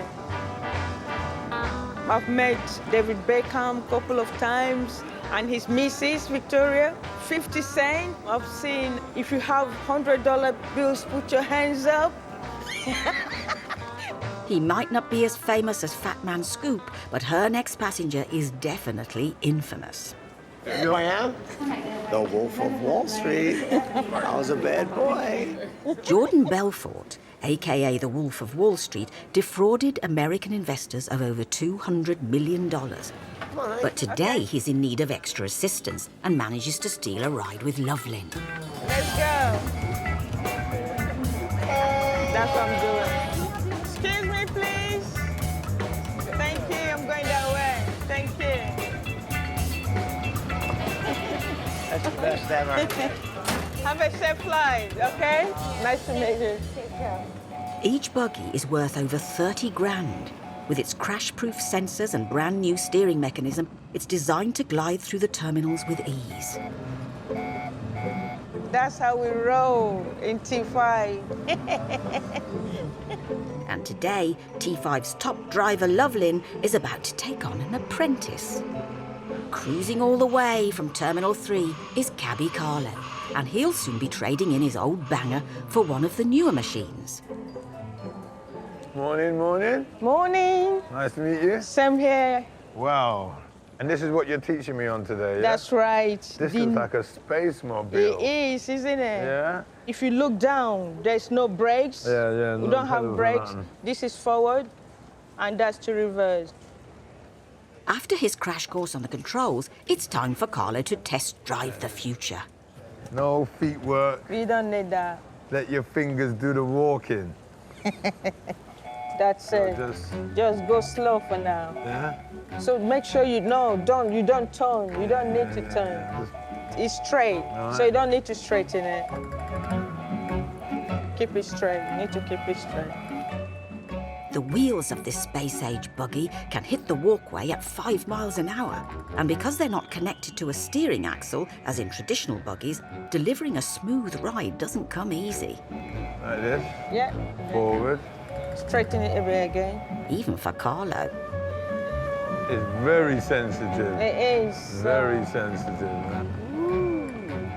Having finally mastered the art of driving in a straight line, Carlo can't resist trying out some fancy moves.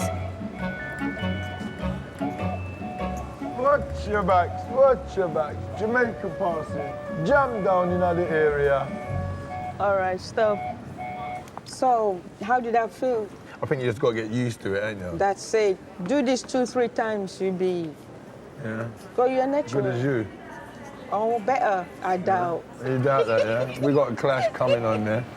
Whilst Lovelin masterfully manoeuvres the twists and turns in her new buggy, Border Force Rob and his team have been trying to untangle the truth from a young Romanian man and woman who want to enter the UK. We need to establish their relationship. So just ask, how long have you known each other? Where did you meet? With no money and no return ticket, Border Force Rob is concerned. When you get through to the interpreter, just try and reassure that she's not in trouble. Yeah. The reason why we stopped her is for her own safety, and we just need to understand why she's come to the UK, where she's going and what she's going to be doing, so we can try and help her avoid trouble.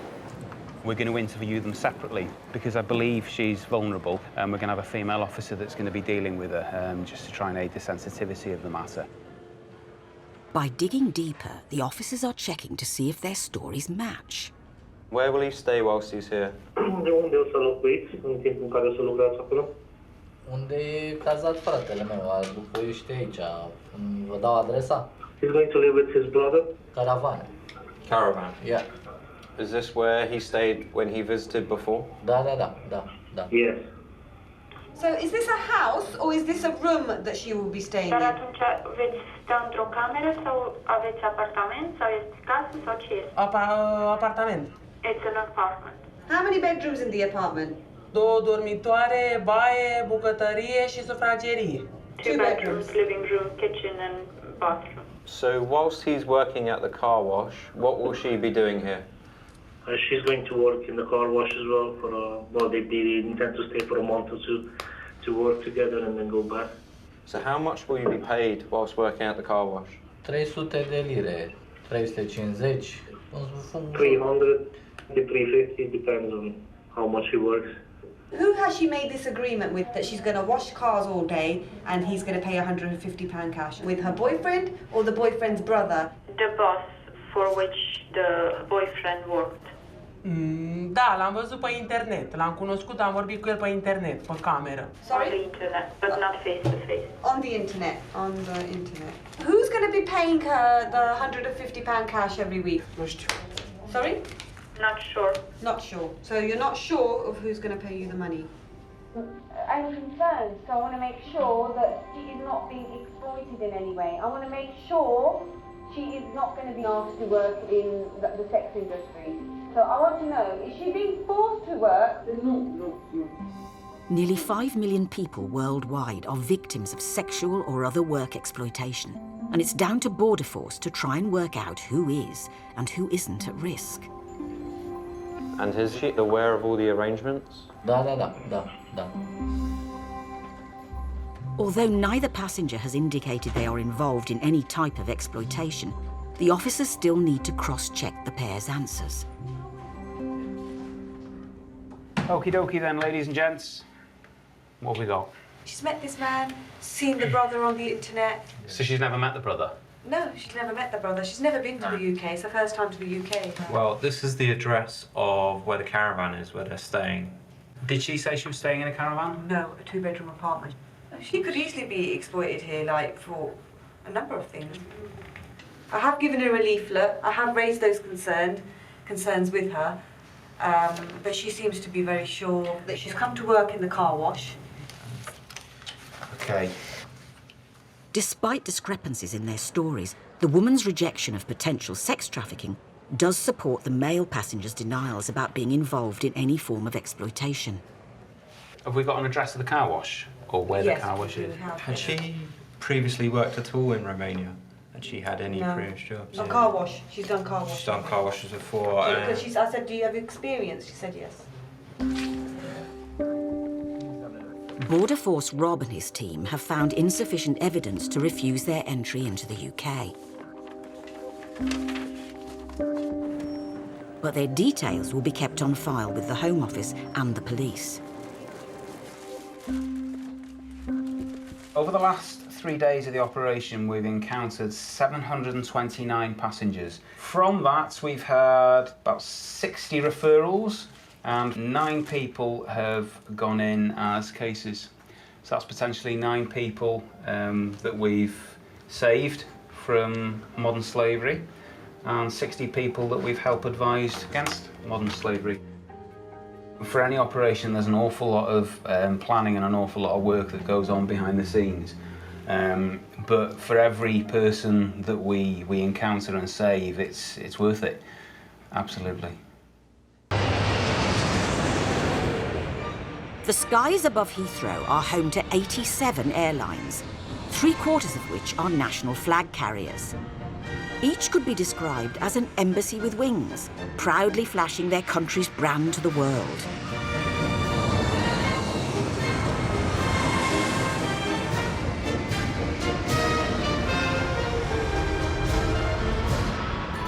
Japan Airlines, JAL, was appointed the nation's flag carrier in 1953 and became Japan's first international airline. Now its exclusive service has earned them the highest rating an airline can achieve, 5 stars. Okay, yeah, plane's just coming on stand now. But maintaining this excellence means all parts, great and small, have to be given the utmost care and attention, including baggage. Arrival, Delta, containers on the way. Yeah, quite a lot of bags as usual. Hopefully it won't take too long. The man in charge of running baggage transfers like clockwork is JAL's meticulous passenger service agent, Mr. Show. Yeah, there's a bit of miscommunication between the loadmaster and the arrival. I always like to prepare myself for everything. Oh my gosh. Oh my goodness. So I don't switch off. Taking quite long. Today's cargo of 261 suitcases from Tokyo is amongst over 500,000 bags that are transferred from Japan to Heathrow every year. We're all clear of baggage. Yeah, it's all got me baggage, thank you. So to keep the show on the road, the aim now, as always, is to get that first piece of luggage off the plane and to the carousel in under 17 minutes. Oh no, Shay's the worst. He'll be right on my case if the bags aren't done in time. They're on the way. Should be here by now. Yeah, he's just told me he's on the way. While one national airline envoy is kept waiting in the wings, another 2 customer service ambassadors, Siobhan and Heather, are busy having good old crack, Oh my God, it's not going to go over that. giving their passengers a special send-off to Dublin's fair city. Walk, Heather, walk. Move. I'm trying to walk. I'm going to push you towards Stallone in a minute. Aer Lingus, the Irish flag carrier, boasts a heritage of tip-top customer service.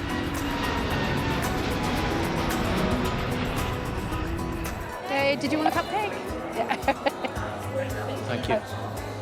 So my lovely Irish bakers, you see? Oh, very good.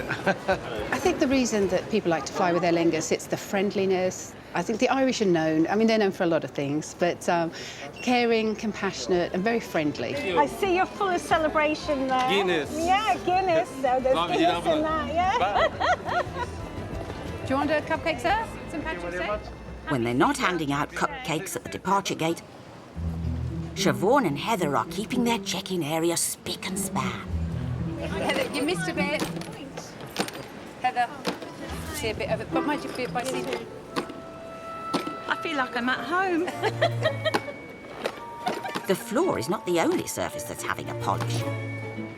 Because today, Aer Lingus's 20-year-old branding is being replaced with a crisp flagship design. And the very first plane unveiling the new livery is due in this afternoon. Where are you travelling to? Dublin. Are you on the 2:15. Oh, lovely. You're on the new aircraft today? Yeah.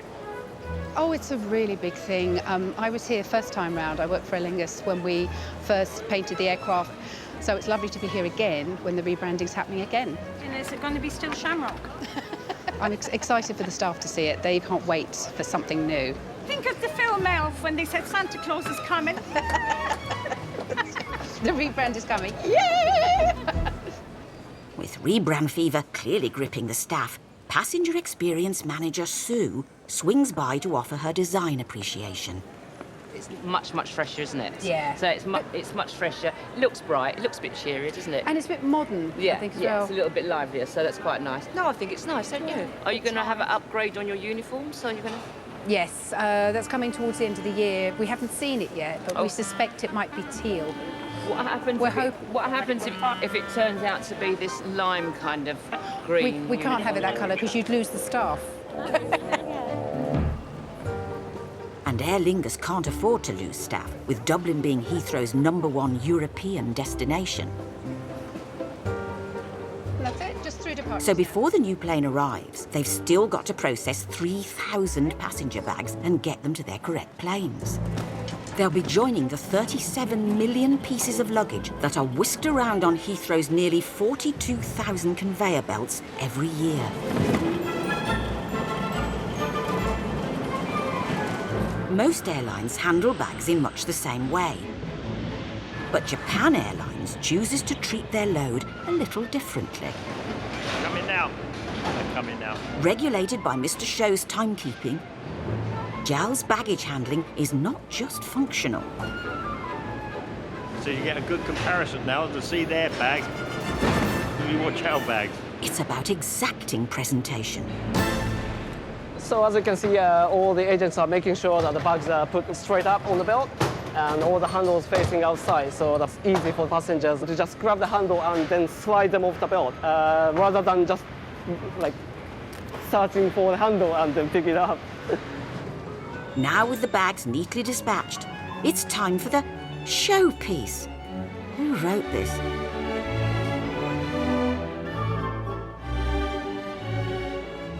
I'm not a professional athlete, but it's always nice to stretch yourself before you do some exercise. You got it. I'm not strong at all. These bags are not too heavy. Are those stretches paying off? Hopefully it is. I'll find out in maybe 2 days' time. I might get some muscle aches.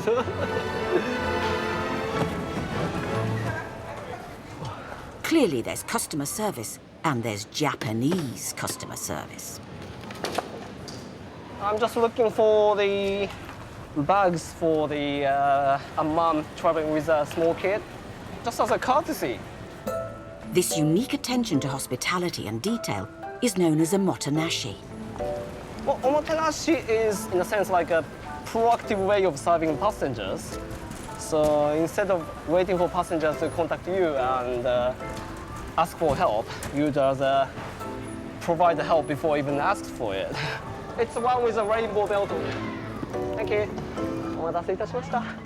So if you're travelling in Japan and you're wondering, how did they think of that? You've probably been a motenashi'd. I think it's absolutely fabulous. I love perfection, and that makes me a very happy person. Very neatly arranged. I've never seen them so neat. Actually, we have. Where we just came from in Tokyo, they do this. It's not the same on that bill. Clear and fast, and I'm very satisfied. As the last of the immaculately handled baggage is reunited with its owner, it's time to reflect on this morning's workout. お疲れ様でした。 Nearly 500,000 flights pass through Heathrow every year, which means welcoming 650 landings and saying bon voyage to over 660 departures each day. That's heaven for some, and hell for others. I got a whole fear of aeroplanes, which is strange for someone that works in an airport, I know, but I just don't like them. Last time I went on there, I had to do there was nobody else. My pulse went up from 63 to 104, and that was just getting off. I hate aeroplanes with a passion, and I've just said that to the wrong team.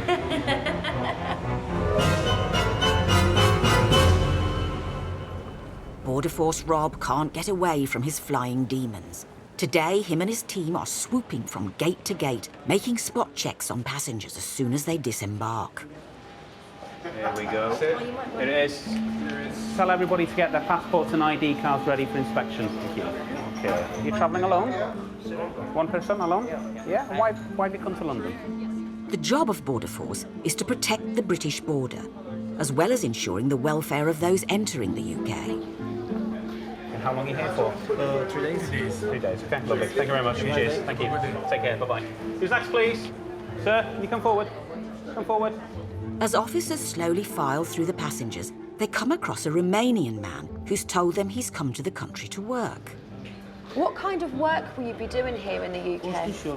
Construction. Construction. So how many hours will you be working? Do you know how many hours a day? No. No. He speaks very limited English. He has no money on him. So we're just going to go back and we'll get a translator for Romanian for you so we can talk properly. Patron. Patron. The boss is from India. The boss is in the boss. We get an interpreter on telephone. Yeah, would it be helpful? Okay. Yeah, we'll head down. Yeah. Brilliant. East European workers coming to the UK are often hired for cheap labour, which sometimes leads to exploitation. So Rob and his team need to find out more about this man's situation. Okay, so if you place your baggage. Further clues might well lie in his personal belongings. It's about understanding everything from what he states his reason to coming to the UK is, versus what's in his bag. He brought his own food as well. So this food is for you? Yeah. Okay. Brought his own frozen chicken. That's fine, it's okay, it's okay. I'm a corn veggie burger person for myself, mate. That's okay, no problem. Finding raw chicken is nothing really. We find all sorts in bags. I've come across dead goats. That was someone who was studying witchcraft. You just bring a dead goat in your bag, as you do. Yeah, I mean, I always do. We've got a lot of work clothes here, so this is a good indication of the passengers' intentions here. There we go, more work pants. In the UK, Romanian builders form the most prominent foreign workforce in the construction industry. Judging by the quality of the clothing that he's got here and the quality of the toiletries that he's got as well. Quite old, so maybe indicating poverty back home. He's brought his life with him. So we're all done, yeah? The bag search? Working in the UK on minimum wage as a builder could be a life-changing opportunity, as you earn 3 times more than in Romania. Ultimately, this chap's come to the UK for a better life. He's come from a poor country, he's got no money, he's got no possessions, he's got absolutely nothing. So, in all fairness to him, on a personal note, he's probably done the right thing. But it's important that we establish that that work is within the laws and that the employers themselves are responsible. That's where I'm getting to. I want to get to the person who's behind it.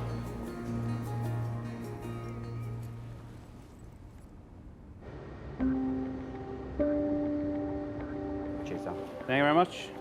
Border Force officers are investigating the circumstances surrounding a Romanian construction worker who's been promised a job in the UK. I'm just waiting for an interpreter. Who is he going to be working for while he's here?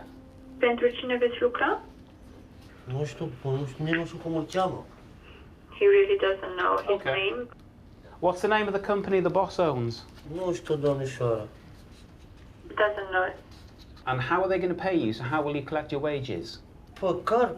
Eu dau să știu cum mă plătești. Not sure how they will pay. Name the address that you're going to be staying in. Ieșirea acolo și se rezolvă totul. Ori patronul, dacă vine să mă ia... Doesn't know the name. He needs to know that as a Romanian national, he has a right to work here, but he also has a right to earn minimum wage here as well. And if he isn't, then he is being exploited. And if he is being exploited, then he will get the necessary help. Thank you very much. There's a lot of red flags that I'm not happy with at the moment. So it's going to be interesting to find out who this sponsor is and if there is something untoward going on. I've got my suspicions.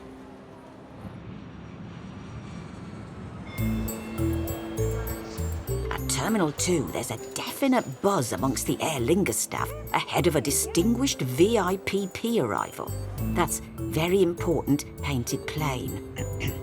I'm really excited. Oh God, I don't know what I'm expecting actually, but I know it's going to be good. Thanks very much. Have a good flight. Check-in going grand. Out on the airfield, someone who's seen more than one flagship paint job is turnaround manager John. I started on the airport here with Aer Lingus 1st of April 1970. That's 49 years in April. That's a lifetime. On this historic occasion, John's making sure the inaugural flight is turned around speedily, ready to depart to Dublin bang on time. Okay, all good. This will be my first time seeing the new livery. I've seen a few bits on the YouTube or on the newspapers and looks very fresh, looks very good. Go ahead. Joining the zone, 21 right, finals. Finals 21 right, here at 5 past. Thanks, Roshan. It's landed. I've heard it's landed. Oh, here it comes. Here it comes. Back tail there. It's coming, it's coming. Oh, wow. Lovely. Oh. It's lovely and clean looking as well. It looks really modern. It takes up to 10 days to paint a single plane, sucking up 500 litres of paint. And let's face it, any embassy would need a revamp after 20 years. But is it a hit with the veteran on the ground? Well, I see a lot of white, lots of, I like the way the shamrock is designed on the tail. It's definitely eye-catching, definitely freshens up compared to when you look at the one next door. I think it's very, very nice. With the gate about to open, it's also the first chance for the passengers to take a look at the new design. This is the new one. This is the new paint colour on it. This one here, yeah? Yeah, you come in on that one, and you're going to leave on this one. As long as it makes Dublin. It makes Dublin. Well, I think it's very nice. It's the colour is very nice. It looks the bloody same. But, you know, thanks for them for trying. Let's put it that way.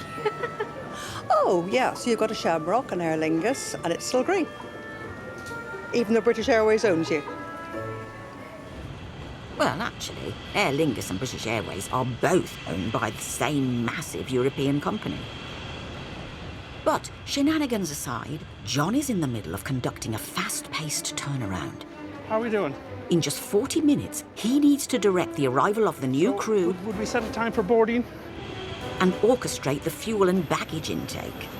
Okay, you got your fuel A3 final. That's good. Okay, any changes, give me a shout. We have our final guest. They should be on board in a moment. Lovely, thanks a million. So we should start any second now. So another on time, if not early, departure. Well done. So, with the luck of the Irish, the maiden flight soars to Dublin. May the road rise up to meet you.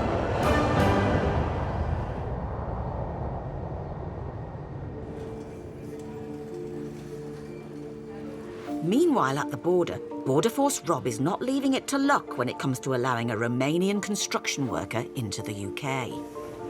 The most important thing that we need to do now is just gather every little piece of evidence that we possibly can to try and make the right decision for the passenger. Ultimately, it's this passenger's life that we're dealing with here, so the only choice has got to be the right choice. Yeah, so we just took the chap to the toilet and then he received a phone call from a guy called Gabriel. So he's claiming to be a friend and he said, oh, who are you? He's a bit reluctant to give any details. When I said Border Force, he was more forthcoming. He said he gave me a contact number for a guy and he said he knows about where he'll be staying, what job he'll be doing. So it's probably best if we give that person a call. Enter paradise. Hello. Hello, it's immigration here at Heathrow Airport. Yes. Hello, are you expecting anyone into the UK today? I am indeed, yes. Who are you expecting? Nicholas, his name is. Okay, what relationship is Nicholas to yourself? He's basically, I'm going to be employing him for a construction job. Where's he going to be staying? Is accommodation part of the job, or? It is indeed, yes. Is that his own flat, or is he going to be sharing? He's going to be sharing, that's right, yeah. With how many? Shared accommodation. Okay. How many hours a week will he be working? Well, 8 to 10 hours. A day, probably. And what's he going to be paid? At the moment, he's going to be paid what, minimum pay of £8 something. So who arranges the national insurance and the tax side of it for him? I will be doing that when he arrives. As soon as he's got his paperwork ready, I'll employ him. That's wonderful. Can I just ask you, I mean, you're asking me all sorts of questions and everything, but I'm not really understanding what the entire purpose for it. Or is there something wrong with him, or is there something I'd rather know before I'm taking somebody on? Yeah, sure. I mean, obviously he comes to the UK. He's got limited use of English, so we just need to make sure that everything's all right for him. Yeah. So that's why, that's all it is at this stage. Okay, thank you very much for your help. Thank you then, bye-bye. Thank you, bye-bye. He probably does own the company, he probably does have a company.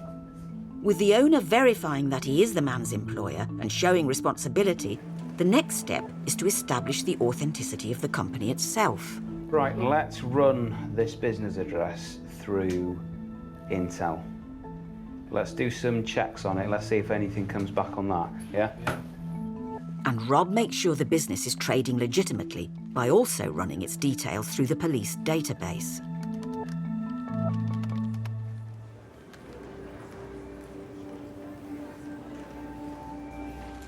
there's good news as the checks come back clear. Finally, the eager worker and his frozen chicken are allowed to enter the country. OK, lovely, thank you. OK, so if you just follow my colleague. There was a lot of mixed feelings with him while he was here, because obviously it was a new country for him, so he didn't know what was right and what was wrong here. So I think there was a big sigh of relief as he did walk away from the airport, and hopefully we've done everything we can to look after him.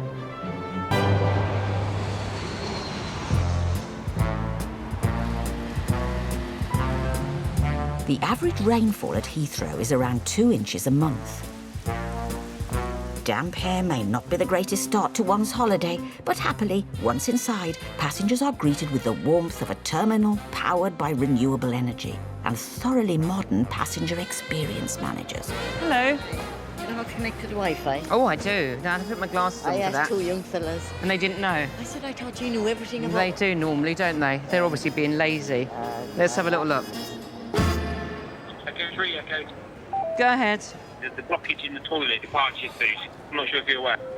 No, I'm not aware. OK, I'll make my way down there and see what's going on. Thank you. Wi-Fi connecting. All right. Thanks for your My pleasure, thank you. Terminal 2 boasts 634 toilets, all benefiting from Heathrow's own water treatment plant. We'll just go and find out what's going on. But with 50,000 passengers passing through T2 per day, that's still a lot of poo. Poo's one of my favourite words as it happens. I just be careful not to heave, you know? Vaseline's very good if you get a really difficult situation like that. Hello, darling. Is there any issues in there? Over here and over there as well. Just the boys? Just the boys. 21, 22. On 17, I think they block as well. OK. Papa Base, Echo 3. Yeah, love. Love, it's Sue. Darling, you haven't got a passenger ambassador I can borrow. Apparently the male toilets are blocked up here. It needs to get done sooner rather than later, because if the problem escalates, you know, in theory, it could close down the building. But obviously, if it got to that far where something like that happened, you know, we would be in deep poo-poo. Whilst Terminal 2's gents are backed up inside, outside, ensuring the plane traffic doesn't get backed up, are 2 gents from the airside operations team, Ian and Neil. They're on the lookout for anything that could cause a runway blockage. And given it's nice weather for ducks... So he doesn't understand crow? Is it? Don't have a word. Dr. Dolittle Ian is keen to avoid a bird strike. So he takes the plunge and tries to talk to the animals. Bit of bird dispersal. So there was a couple of ducks up there, male and a female duck, and they weren't going. So to disperse them, I brought my bag. I was just going to sort of throw it, fall down, and then they think, what is it? Have you got a bird or something? They caught it because they can't really see, and they're no longer here. So I've done my job.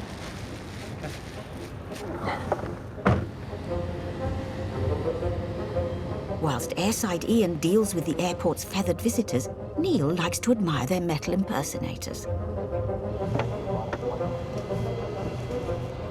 You know what types they are by the shape of the wings and how many engines it's got, how it's behaving, sometimes even how it's sounding. We've got a British Airways 787, 9 going down the outside taxiway there, the 777-200 here holding. Over the back here we've got a Lufthansa A320. There's lots of subtle differences, the shape of the nose, how many doors they have, where the doors are. Also we have a British Airways 747 on the runway. It's all happening here, can't keep up. And on the side of the runway, an integral part of the airfield is also finding it hard to keep up. So much so, a pilot has reported a serious fault to air traffic control. Seagull Tower, Roger, hold Alpha 9 Whiskey. They call it wind sleeve. It's basically a windsock that gives the directions to the pilot, so they've got a visual indication of what the wind's doing at the runway. So when they're landing, just before landing, they can look at it and know where how the wind's behaving. But at the moment, it's tangled up around the pole, so it's giving false indications. Right, what we do is I'll take this tower radio as well, in case they want to talk to us, and this radio. This is airside Ian's first go at fixing a wayward wind sleeve. But first, they need clearance from air traffic control so that it's safe for them to be so close to the runway. check it out. Remaining outside the clear and graded area, then you can water the with escape now and report vacated. Roger, remain outside the clear and graded, walking to the 2 right, wind Steve now, check up. See, it's not turning on the bearings. A headwind helps aircraft gain lift, so not knowing the wind direction can hold up departures. So this is how you do it. It's going to come down that way. So pull this out, yeah? Yeah, pull that out, sweep up the ship. That's it. And then it tips down. Just loosen it up a bit, really. It's not much we can do. Yeah. All right, give that a go. See if it moves now. Nah, I'll have to do it again. Should be going around the other way. Again? Yeah.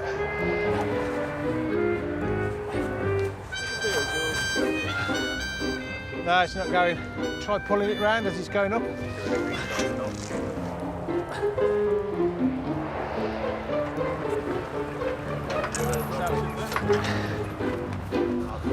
Cool.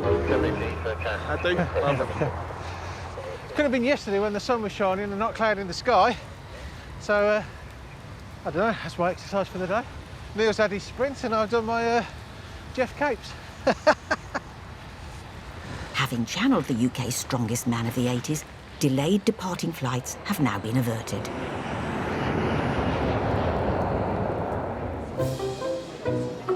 Meanwhile, down at the departure gates, Queen of T2 Sue is trying to prevent passenger delays of a more delicate nature. Gentlemen, there's a bathroom along there to the left, or down the end. Thank you, sir. Thank you. Thank you very much indeed. Keeping Heathrow's sanitation free-flowing requires up to 5,000 litres of water every minute. Your toilets come into a 4-inch pipe here, and they run down into a stack pipe. So to clear the blockage, you've got to clear it from here downwards with rods. Oh, wow. How do you know when you've done it? I would know. You know, do you? Yeah. It's got us cleared. Yeah. So we go around to the toilets now to check the toilets. Toilets are fine. That's it, job done. We are all running straight and tidy now. Crisis is averted.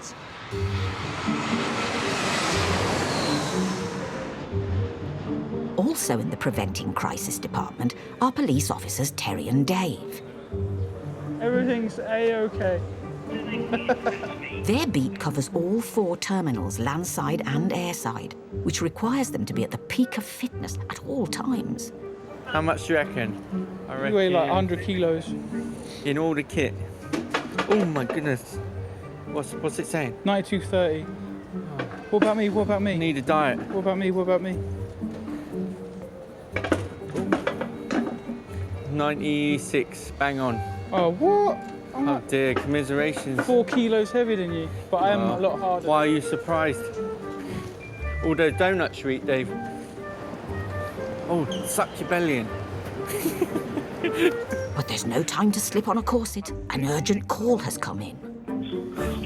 Oh no. Exactly. So we have to go upstairs. We've been called to intercept the passenger who is arriving into the UK.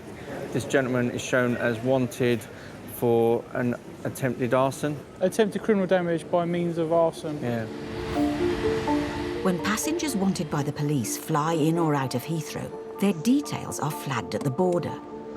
These are passed to Heathrow's officers, who then apprehend suspected criminals. We just basically need to place them under arrest and, yeah, take it from there. To make sure the suspect doesn't give them the slip, Terry and Dave have to be at the gate on arrival. Hold on. No, this is the... Oh my goodness. But there's a problem. This is gate... yeah, cool. They've changed it to 238 due. Oh no. Yeah, I think Lovely. you're right. Thank you. The stand's moved. They've changed the stand. This is where it's supposed to be, but obviously they've changed it last minute. But that's the way the business works at the airport. They have to park so many aeroplanes. They're 20 minutes away from a plane that's about to disembark in under 10. It's a hell of a walk, and I don't think we're going to make it.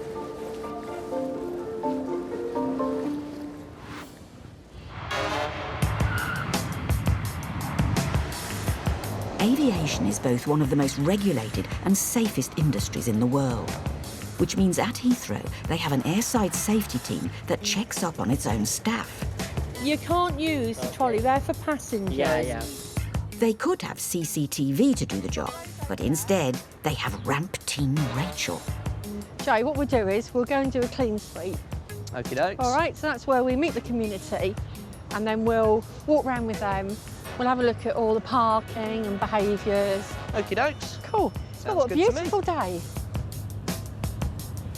And today she's training a new fledgling, ex-airline worker Jolyon. So, how are you settling in, Joe? 'Cause what's it been, a week? Yeah, not too bad. I think one of the funniest things is no one can get my name right at the moment. Yeah, hence why I'm going for the easy option Absolutely. of Jay. I've had so many nicknames in my time. Yeah, Jay, Jolly, Jolyon, Jolyon, Joe, everything comes out, so... I'll stick with Jay. Works That's for okay, me, yeah. works for me. I love seeing the aircraft trails in the sky. Mm. You could do noughts and crosses up there. Not that I ever win at that game, but... She may never win at noughts and crosses, but when it comes to spotting safety violations, she's on it like a bonnet and wants her new steed to follow suit. So anything that you think doesn't look safe, then we, really need to go and challenge. And because obviously, as you know, we want to make sure everyone goes home safe tonight. Absolutely. If there's one thing Rachel gets hot under her high-vis jacket about, it's high-vis jackets. Hello, I'm Rachel, I'm part of Airside Ops. Are you aware your high-vis needs to be fastened up? What's the rules about your jacket, Airside? Hello, I'm after the young chap behind. How are you? Hello. Is there a reason your high-vis isn't done up? And it's obvious which area she wants to start training Jolyon in first. And nip in here. We'll nip in here quickly. We've just seen the young lady. So what we're going to do, we're going to try and catch her wherever she's gone because she's not wearing her high-vis done up. So I'll let you lead this one. Okay. Okay, so don't forget to introduce who you are. High-vis. She can't be far. Oh no, there she is. Quick, let's get her. Yeah, quick, run, I'm watching you. Yeah. I'll let you stop her. But has Jolyon taken on board his master's airside wisdom? This is good training for him. Hello. Wait there, guys. Just want to have a quick chat about your high vises. Are you aware that you need to do them up? Yeah. You need a popper or a zipper? You're not allowed out, so you need to tell them. So Rachel from Airside's told you, you're not allowed out with one that doesn't fasten. So I need to sort it, okay? Perfect. Thank you very much. Thanks, ladies. Oh, Jolyon's charm has got him off to a good start. Happy? Yeah, fine. But he's a long way off graduating from the school of ramp teen Rachel. And sterner tests are just around the corner.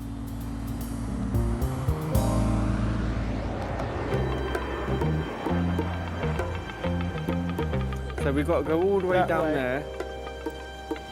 Sadly, in Terminal 2, officers Terry and Dave are not just around the corner from the gate they need to make an arrest at. Oh, it's too much walking today, Dave. It's like being back on street duties. Oh, there's a buggy. Oh, yeah, we need to... Oh, I'm not going to run. Go on, run. I'm not running after him. People get worried. I say hello. Should we try and get one if we can? Yes. The boys in blue need to commandeer a vehicle for heavy-duty police use. Sorry, mate. Could you do us a favour? Are you able to take us to stand 238? Yeah. We've got to get there quite quickly. We've got to get there, yeah. We're in a bit of a rush because the plane's coming in. Time to burn some special assistance rubber. There's like 10 minutes to go.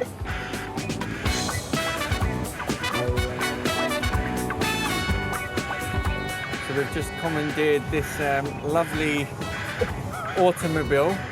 Unlike American cops, at their airports, they get provided with actually police buggies or trikes. Or even segways. What we have is our two legs.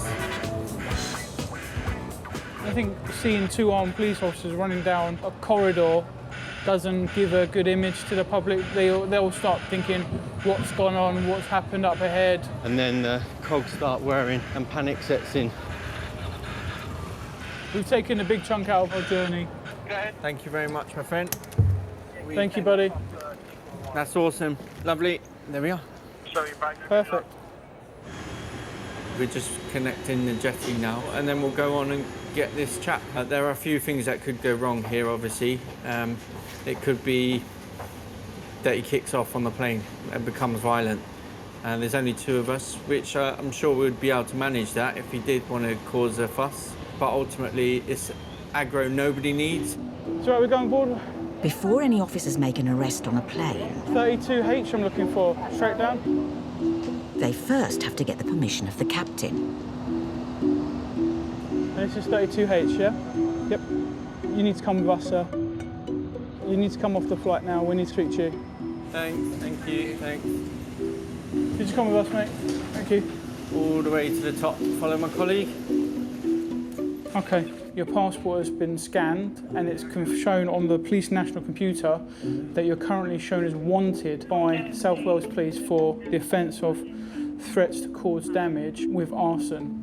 You are under arrest to prevent your disappearance, OK? And as such, you don't have to say anything, but it may harm your defence if you do not mention when questioned something which you later rely in court. Anything you do say may be given evidence. I haven't done anything Yeah. to harm to anybody or anything wrong. Okay, all right, so what we're going to do now is we're going to take you back to Heathrow Police Station, where you'll be collected by the police in South Wales.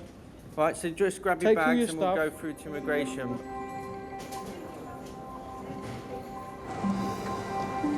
Having got their man, This way, let's go. they can now escort him off to Heathrow's holding cells. Look how many hundreds of people there are here in the immigration hall.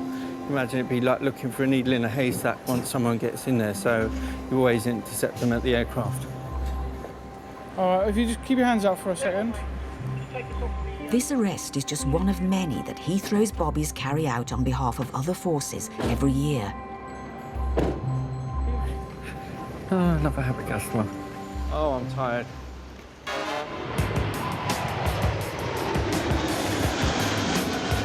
Back in the nooks and crannies of the airside apron, Ramp Team Rachel is midway through training new recruit Jolyon into the world of airside safety. Have you brought chocolate cake yet? No, I'm not very good at baking, I'm afraid. Listen, Costco's do a very nice chocolate cake, or you know, any other retail company out there. Is that part of my initiation? Yes, Yeah, I'm sure okay. we did tell you that a couple of weeks I'm ago. sure, yeah. Probably- Friday. Oh no, Sophie's not in, so we'll have Is to she the make normal sure. baker? Oh, she makes the best shortbreads. Does she? Yeah. Jolyon is ex-British Airways, and Rachel is wanting to see whether he can make the step up to working at the mothership, Heathrow, regardless of the fact he can't make cakes. What we'll do is we'll have a wander for about 10-15 minutes. What we're looking for is seat belts, high-vis, just the usual safety stuff. Perfect. All right? Yeah, let's Okay, crack on. let's crack on. Do you think you'll be looking for anything like this trolley, for example? This trolley. And how does the mystery of how does the trolley get down here? Jolyon. Aha. Who does this belong to? I'm not too sure who it belongs to. There's no markings on it, is there? No. And I'm not sure why someone would want to. JCK. Oh, right. Excellent. Hang on, I didn't see that. We'll find somebody from JCK. Anything left around large planes is a potential hazard, especially when you're a pilot 30 feet up, manoeuvring a 240-foot-long, £350 million A380. Oh, look, there's another trolley. Loads of trolleys. How they get down here is a mystery. Goodness knows. We can't afford for them to be out on our stands because we want the aircraft to come in without any issues. We want our passengers to get in quickly and get to their families. It's not just delays from errant trolleys that can spiral Heathrow's scheduling. Injury to operatives on the ground can close airport stands and passenger gates. Ever-vigilant Jolyon has spotted an accident waiting to happen. If you have a look round, there's a couple of quite big problems with it being left here. Number one is the actual dolly that holds the bins itself is broken quite badly. It's very sharp. People catch their legs, cut themselves, that sort of thing. These ULDs, or unit loading devices, are just part of the millions around the world transporting baggage from planes to passengers.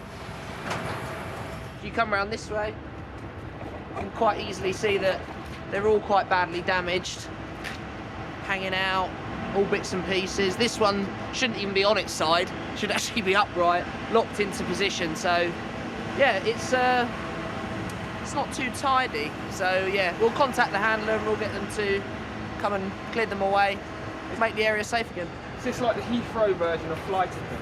Oh, yes, they're a bit more dangerous than mattresses in ditches, though, I would say. There's a few more nasty edges. Would you agree? Do you know a lot about ditching mattresses No, then? I've never. I did actually ditch one on the weekend, though. No, not in a... not flight tipping. So has this first outing tipped in Jolyon's favour? Joe's doing really, really well. Obviously, he's going to bring in lots of airline experience for us. Not that I'll tell him that, but he will bring in lots of airline experience and has a great sense of humour, so I think he's going to be excellent for the team. It's been another...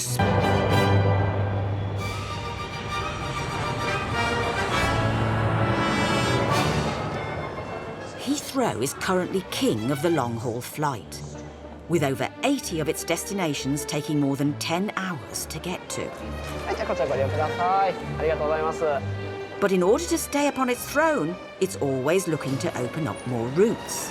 And over in Terminal 4 is an airline on the push for more prominence, Air Astana. Hello everyone. Flight is full, business class is completely booked. Air Astana is the national airline of Kazakhstan, a former member of the Soviet Republic. And this month, the airline is promoting a new daily direct route from Heathrow to Kazakhstan's capital, Nur-Sultan. Please let them know hand luggage strict as always 7 kgs and 20 kilograms per person, please. Today, Isabella, the no-nonsense passenger service agent, is in charge of the new 1805 departure to the Kazakh capital. And there's VIPs on board. Take a picture, Alex.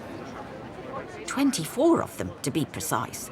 Because Kazakh's top ice hockey team, Arlan, are travelling home after winning the Ice Hockey Continental Cup in Belfast. Last year, we were champions of the Kazakhstan championship. Yeah. In our town, in the Kokstau, I think we're famous. Yeah, we are famous. We are like Chelsea. Do you know much about hockey? No, I don't, I'm afraid. I'm a former gymnast, so hockey is quite far away from my career. From what I know, I think it's a contact sport, so they are hitting each other quite bad when they are playing. Half of the flight is them, so I'm sure they're going to be excited. And it won't be just burly ice hockey players weighing down the plane. So this one is the heavy bag. It's 28.5. And we ask you, do not charge us for equipment, for security. Do you know, lightly, how many bags you're going to check in? It's going to be one per person plus the sticks, yeah? Yeah. Cool, I'll speak with ticket desk and I'll come back to you to sort it out, okay? So basically, the first bag that we tried to check in was overweight by 7 kilograms, so the passengers, they will have to pay excess 7 kgs. And that's just one of 24 identical bags. So these returning heroes may well end up selling their gold medals just to pay for their excess baggage.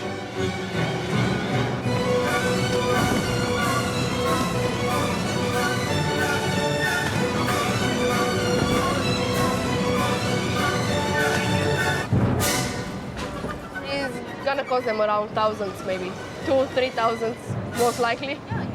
Looks like Team Arlan could be coming off worse in the baggage face-off. So basically, you all have 20 kgs allowance. Whatever is over, we will have to charge you. We have a representative who can speak Russian. Yeah. No one speaks Russian here, sorry, sir. In Air Astana? Yes, sorry. Kazakhstan became independent from the USSR in 1991. But Igor, the Russian coach, still feels he should call the shots. Okay, he's asking right now, to whom Air Astana should call right now? Do not, and ask you, do not to charge us. So over here, we have to follow the rules. Having failed at getting the airline to turn a blind eye, Igor turns to friends in high places. Записывайте все веса, записывайте. А я сейчас пока позвоню, скажи, я сейчас позвоню вице-премьеру страны и будем решать вопрос. Одним багажом сюда. Everyone is angry. Why are they angry? Because they charge us, that's why. When we travel here, no charge. Is it going to cost a lot of money? Yeah, probably, yeah. But we'll see. They said we're going to pay at the end.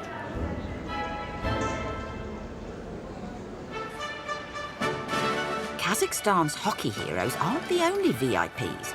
Over in T2, there's rumours of a royal presence at a charity event.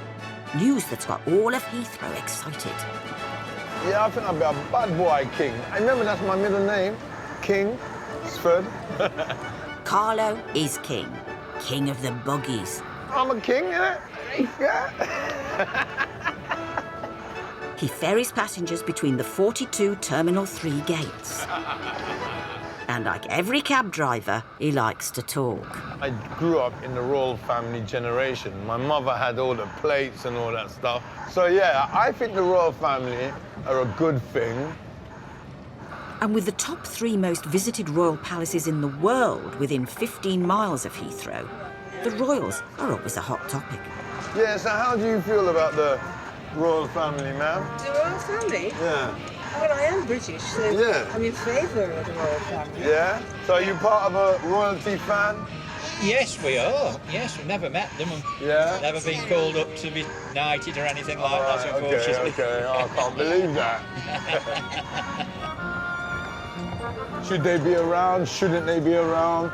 In your young view? I think they should be around. It's part of the history of our country. It makes the UK, you know. What do you think about Meghan then? Oh, you she's like great. her? I love her, yeah. Yeah, she's great. You see the shoes she's got on?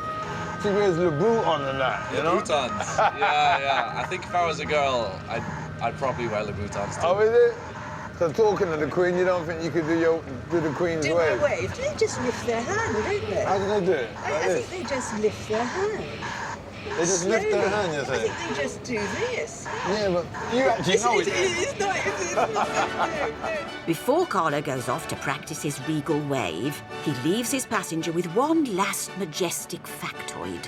In a game of chess, the Queen looks after the King. Did you know that? I think all women look after men, don't you? Oh, well said, well said.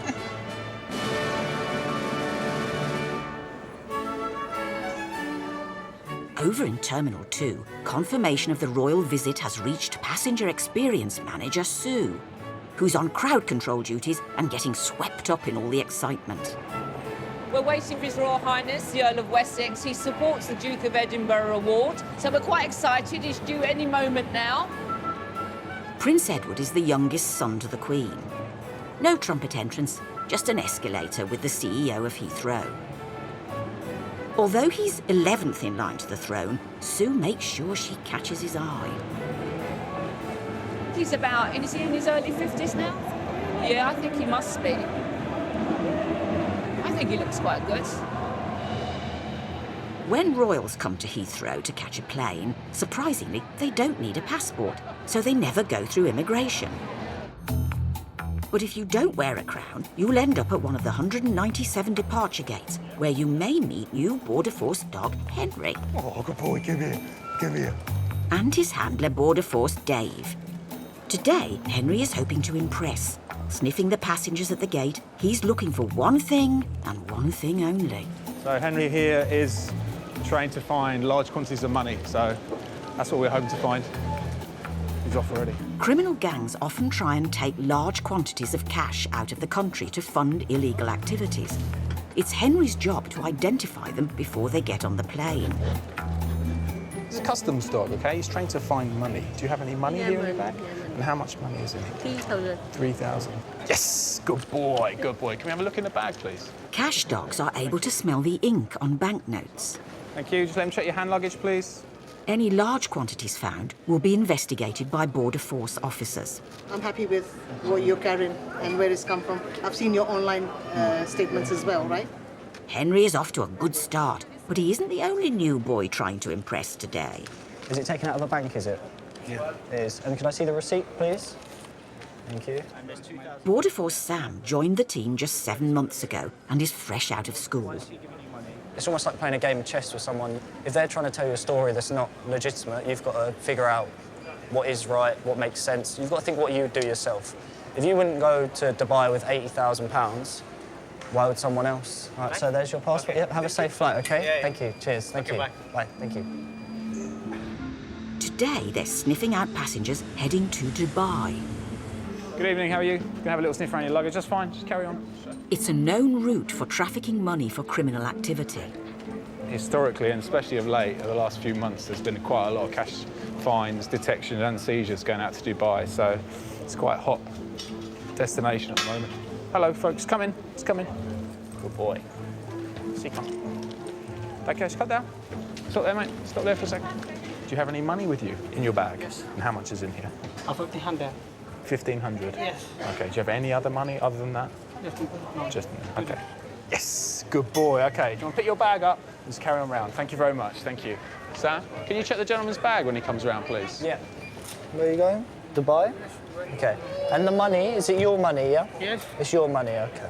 Have you got a bank receipt? Can I just see the receipt? Yes, please. Can you take it out? So how much is there? 1,500. 1,500? Yes. You sure there's not more there? No. He says 1,500. Could you show the money? Show it's $1,500, he says. That's more than 1,500. That's what I said. Come on. This is more than 1,500. Even Look at the receipt. That's what I'm saying. Look at this. These are all hundreds. This, sir, is not 1,500. How much is this? Tell us the truth. How much is this?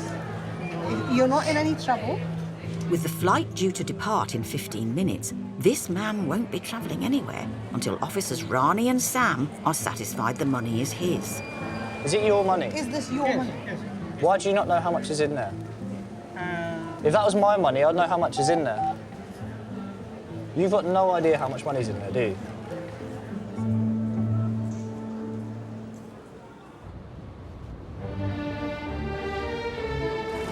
At Air Astana's check-in, the battle of the bags is close to the final whistle. This is gonna be the last one, huh? Right. This is the last one? Okay. Having failed with an appeal to the Vice President of Kazakhstan, the victorious ice hockey champions could have their celebrations cut short. Where should we go? I'll just come with you, please. Just follow me. Not very jolly hockey sticks. 72 kilo in total. 72 kilos excess is going to cost a whopping 348,989 Kazakhstani tenge. 720 pounds. Or 720 quid sterling. Нельзя так делать. Ну, если у них такие правила, Неправильно правила. Different countries, different rules, you Different know? rules, yeah. Everyone's equal here, comrade. Once you're done, let Isabella know so she can send all the bags. Okay? We just pay, we are free now. Probably we're going to go duty-free. Looks like the victory parade is back on. But while the shots on goal are being swapped with shots in the bar, out on the airfield, waiting for Air Astana's plane to arrive and ready to spring into action to get it back to Kazakhstan, is someone who needs to keep a clear head. The dispatcher ex-pilot, Adrian. I love to do this job. I'm from Romania and I flew Puma. Puma is our military helicopters. For me, it's passion. And when you're doing the job with passion, you cannot feel one day hard work. Adrian checks the stand for FOD. That's foreign object debris. So no plastics, no everything. They have to be clear because it's very dangerous for the engines when the aircraft coming on stand. Heathrow's airfield is one of the busiest and most expensive parking spots in the world. So the pressure is now on Air Astana's KC-942 to get in, get ready and get out. Known in the biz as the turnaround. I can check the lights as it comes around the corner. Nick is a member of the underwing engineering team. His job is to make today's outgoing flight safe. Beacons are both working, position lights on each wing. As soon as the beacon's off, everyone approaches. We're safe. Now we've only got 1 hour 15, so pushing now. Airlines only make money when they're in the air. Today's landing fees alone cost Air Astana around £10,000. So if the plane departs late, it'll end up in the airport's sin bin. Hello guys. Hello, how are you? Good? It's a lovely looking aircraft actually, 757. Adding to the pressure of the turnaround, today's flight is being spot-checked by the manager of Air Astana's award-winning in-flight catering, Graham. All of the management team will always come back with their comments, good or bad, and we have to react accordingly. So everybody's checking all the time. Graham isn't Kazakh, but he does live in Kazakhstan, so he likes to take a selection of Britain's finest cuisine along with him. My survival kit, it's my Frosties, my breakfast cereal, and my Jordan's Country Crisp. I can't get those in Kazakhstan, you see. To hit the deadline, there's 3 people at the gate. Need another 5 tons. 10 people under the wing. Yeah, I need on time, yeah? And 8 inside. It's a veritable army. Well, at least a hockey team. How long have you got to turn the flight around? It's like 1 hour. 1 hour to do all preparations, to make this all cleaning stuff, load the food to kept on each flight. So wow. It's like crazy a bit. Mick is halfway through his checks and found a problem that could slow down the turnaround. When they're coming in from countries like Kazakhstan, you get a lot of this. It's grit and de-icing fluid is streaked across this area here. So this is a sensing device for the flight controls. It goes to a field computer. It decides how much pressure the captain has to exert on the pedals to operate the control. So this area should be really clean. It's just awareness, I think, a lot of it. With 15 minutes until boarding, Graham has to carry out his inspection of the in-flight meals. He starts in first class. The crew have to check each and every item. These are the flasks that the soup had come in. Champagne, right? Yeah, it's a champagne glass. All right. Harissa chicken and stuffed pepper juice. Looks delicious. Yeah. Okay, let's go down the back and check the economy. Oh, those are the hot meals. There's one last check on an English classic being served up for the Kazakh passengers. The chicken tikka. So just try it. You may start, yes. All right. I really like Right, it. yeah, it's good. Yeah. The dance of the turnaround is almost complete. I will given them 5 minutes. After 5 minutes, all off. Yeah? I double-checked the crew bags, and now they're gonna load the last 7 crew bags, and we are ready for boarding. But as staff complete boarding, there appears to be a problem. Good afternoon, ladies and gentlemen. This is the final call for passenger Borikov Stanislav and Kolesnikov Vladislav. Please come you immediately to gate number 14 as your flight is now closing and you're delaying the service. Thank you. Turns out some of the ice hockey champs are doing another lap in the bar. I'm surprised that they are not here. If Air Astana don't get away on time, they'll have to pay a hefty fine. Oh, man. Time we have 10 past. 10 past, yeah? We still have 2 minutes to close the door. Just before the klaxon goes, Arlan's ice hockey captain and teammate come gliding to the gate. And can I have your passport? Thank you. Have a pleasant flight. See you next time. See ya. Yes, please. Thank you. Okay, ladies, thank you for today. Good job, good check-in, and good boarding. We did it on time again. Thank you. Air Astana departs Terminal 4 on time. But over in Terminal 3, a passenger is being delayed by Border Force because he's carrying $5,500 unexplained dollars. He's got some in his bag, in the jeans pocket. Border Force Sam and Rani are quizzing him about his finances with the help of another passenger who speaks English. Got some money under you. Wallet and the bag. So $1,500 has become $5,500. The passenger earns just £200 a week, and they are concerned the money may be the proceeds of crime. I just don't understand how he can save £750 a month when he's wearing nice new Timberlands, he's got a good bag, good clothes. He's taken $3,500 the last time he went out, and he's also paying for his own ticket. I can't see how it's added up. Just speaking to Intel about it. We need to set the ball rolling, don't we? Okay. He's adamant it's his money. It might be. Anyway, just tell him that we're just doing some checks, and if everything comes up okay, then he can go with his money. But if he gets anything, then we may seize the money. Do you want to tell him he can take a seat down there? The Border Force officers now have to run background checks in order to establish if the passenger is on record for any criminal activity.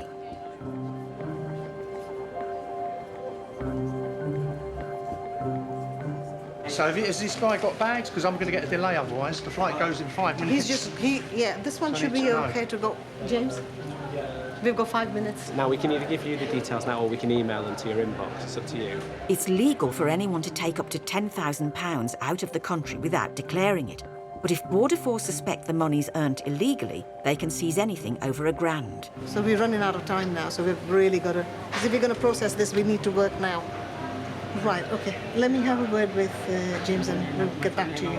I need to know if he's going to go, otherwise I've got to hit his bags off. Yeah, we're waiting for the decision. OK. I need to be told, otherwise I'm going to have a delay on my we'll flight. let you know as soon as we know. We go in 5 minutes. We've told them that. We've told them that. With the clock ticking, this passenger's fate is hanging in the balance. Yeah, I need to know who he is. Oh, no. OK. Calm down. Oh, God, man. Calm down. It's OK. It's fine. Just... At the 11th hour, information comes through that the passenger has no criminal record. Now all the officers have to decide is whether the money will be used unlawfully. If we take his money off him, that might land him fairly badly in it. Yeah. Our personal view is I don't think a referral is the right thing to do here. I mean, from his face, you can see he's not, he's really scared. Yeah. OK, hold on. No, he's going. He's going. OK, change. Go.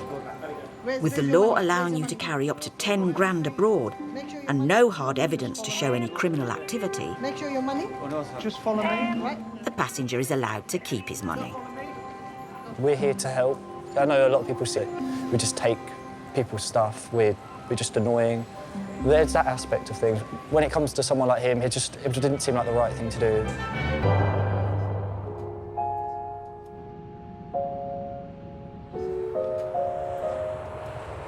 That's the last one out. It's approaching midnight, and the busiest two-runway airport in the world is preparing to go to bed. Are you closing this in a sec? There's a smattering of passengers in the terminals, a handful of bags on the carousels. And out on the airfield, the sound of jet engines is absent. It's very quiet out there, very dark. You can see for miles. Between 11:30 and 4:30 a.m., in normal circumstances, nothing takes off or lands.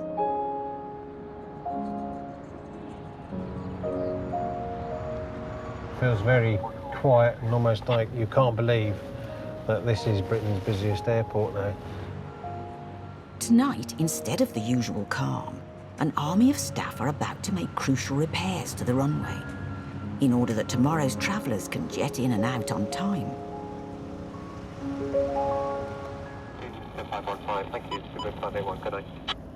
So what we'll do is we just do a nice little circuit round, checking for any outages. And tonight, for the first time, it's down to airside Ian to make sure all the bulbs are working under the very watchful eye of Senior Officer Steve. I think in your respect, you're just learning the layout, aren't you? Yeah. You're still getting to learn where they are, how they work, and which sequence they work in. At night and in low visibility, these lights tell the aircraft exactly where it's safe for them to taxi. Up in air traffic control, the man who conducts Steve and Ian's movements is the lighting panel controller, David. If we've got an aircraft on one taxiway and I want to move him to the other, by pressing buttons on my panel, and he'll follow those green lights. Well, it's a bit like having a massive model train set where you've got everything moving at the same time, and you're switching between different tracks and keeping everything moving so nothing bumps into each other. Only we're doing it with aeroplanes. We've got the latest lighting technology. There's green, amber, and red. It's pretty obvious, isn't it? It's green for a safe route, really, and red to stop, red for danger. Or a warning sign. Well, that's a strange one, isn't it? Because red is danger, but also strawberries are red, red currants are red. It's like when you cut yourself, thinks, you see red blood, and you think, oh God, yeah. Although saying that, when you lack of oxygen, you go blue in the face, don't you? I think it's a bit of a red herring, don't you? Oh, yeah. Walked into that one. Good one. Ian may have to wave the white flag on this one, as he's only got 4 hours left before the first flight arrives. It's a bit like riding a bike, really. It's just getting familiar with the way it works. Okay, here we go. So, area 15. Hello, lighting panel. Hi, it's Checker here. We're ready for our lighting inspection of November 6th tonight, please.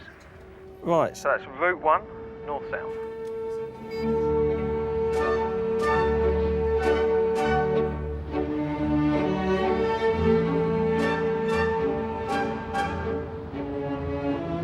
So what we'll do is we'll just do a nice little circuit and fault them accordingly. So we've got one there. That's fine. A single outage. That's it, that's that done. Runway started using lights in the late 1920s, with mirrors reflecting light bulbs up into the night sky. Okay, next sequence, please.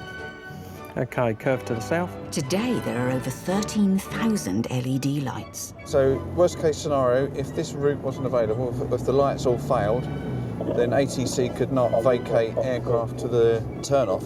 That would put a delay on the aircraft vacating the runway, which could affect the aircraft that's coming in to overshoot.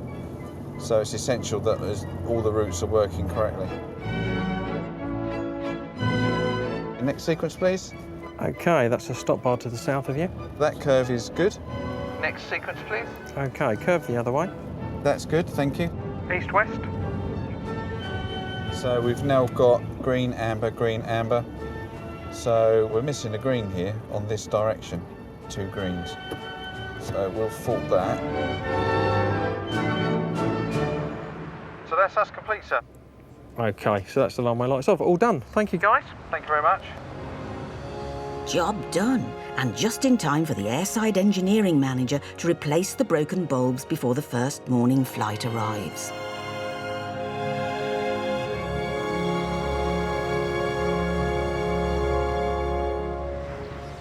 That also means the first departure is only 2 hours away. And to get it out on time means getting sleepy passengers through security as quickly as possible. Starting her early morning security shift in Terminal 2 is Estefania, who is anything but sleepy. Heathrow aims to process 35 passengers through the lanes every 15 minutes, and Estefania has a special something to meet that target. Let's get ready for the tiki-tiki. For your tiki-tiki-tiki. But what is tiki-tiki? Tiki-tiki is the way you feel, you know. Depends on your tiki-tiki is the way you are. Who's this bag? Yours? Let's see. You can be tiki-tiki. This is salami. You can be tiki-tiki. Bye-bye, taki-taki. Thank you. She'll need a lot of tiki-tiki today. It's half term. Okay, guys, make sure you put your iPads, laptops, liquids outside. Often reported as the worst time to travel, it's so busy with families and tourists anxious to get on their way. Bye-bye. Ciao, ciao, encantada. Ciao, ciao. I'm very customer service focused. I like to have a bit of chat, you know, that make them to feel less stressed when they are coming through.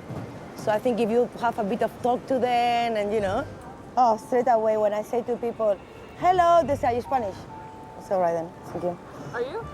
Yeah. Oh, you didn't realize? No, what part? Oh my God, I love, yeah. No. Some of them, they say, could you please speak English?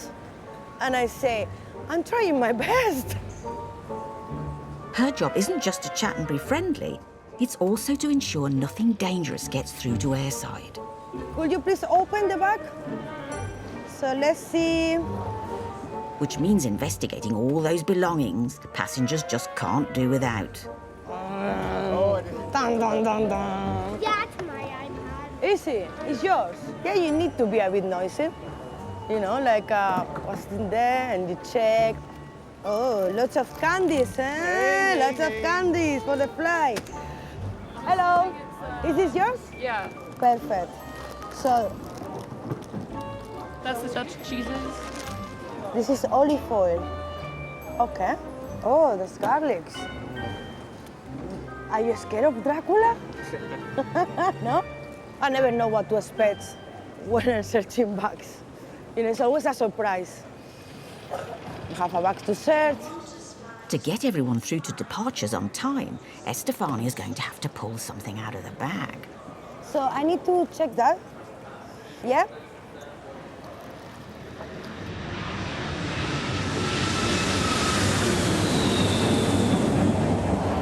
Heathrow isn't just Britain's front door for visitors, it's also Britain's mailbox, handling the majority of UK's post in and out of the country. With over 1 million parcels a day being processed, it's not surprising that organised crime is trying to establish this as a route for illegal drugs. Ready?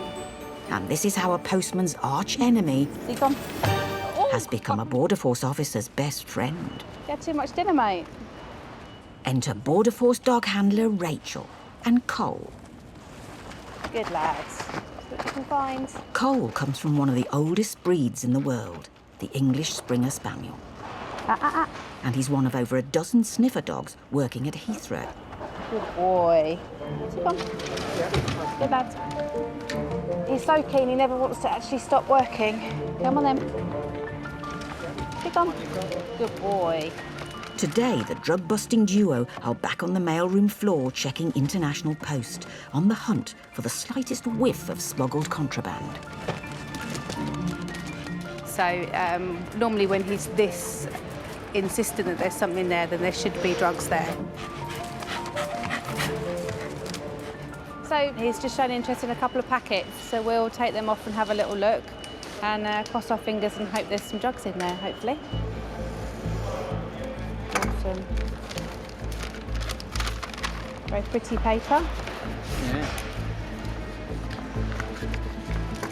Packets of tea. Just double check. Sometimes they can hide things in normal packets, so it looks like it That is just a tea bag. Oh dear, Cole. Oh dear. We've got a tea dog today then. Tea may be the quintessential English beverage, but for Cole, it's one of the many distinctive smells that could be suspicious. Gutted. Absolutely gutted. It's like my worst nightmare. There'll be no tea break for 00 Cole. Try again, mate. Here, come. Come here, what's this?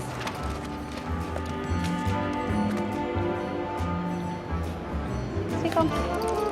He's absolutely going ballistic on it. I wonder whether it'd be worth putting them through the X-ray just to see. Ready? Yeah. Let's go for it. Internationally, Springer Spaniels are the dog of choice when it comes to drug detection. But is Cole barking up the wrong tea? Oh dear.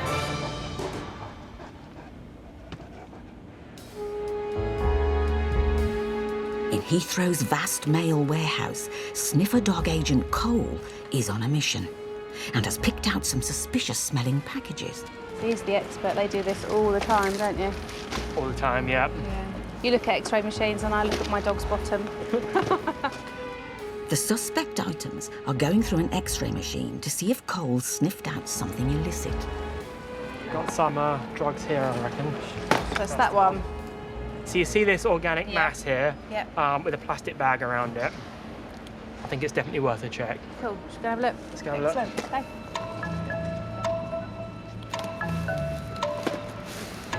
Is it going to be Lego?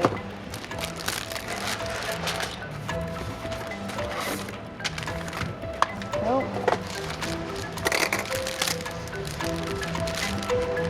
Yeah, there we go. Mission finally accomplished, Cole's delicate nose has weeded out a cannabis jackpot. It's fantastic. Really good. Really, really good. That's a nice result. Yeah.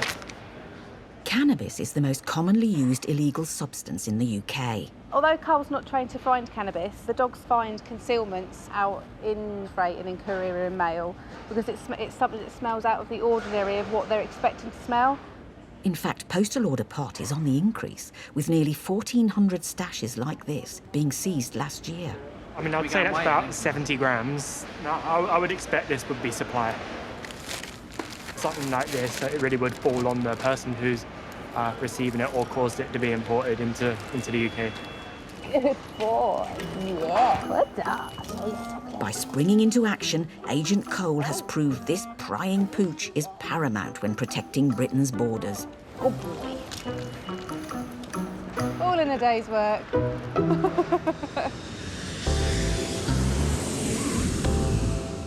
Over in Terminal 3... Feeling good today. It's Friday. Cabby Carlo may not be protecting the UK's border, but he is promoting its green and pleasant land.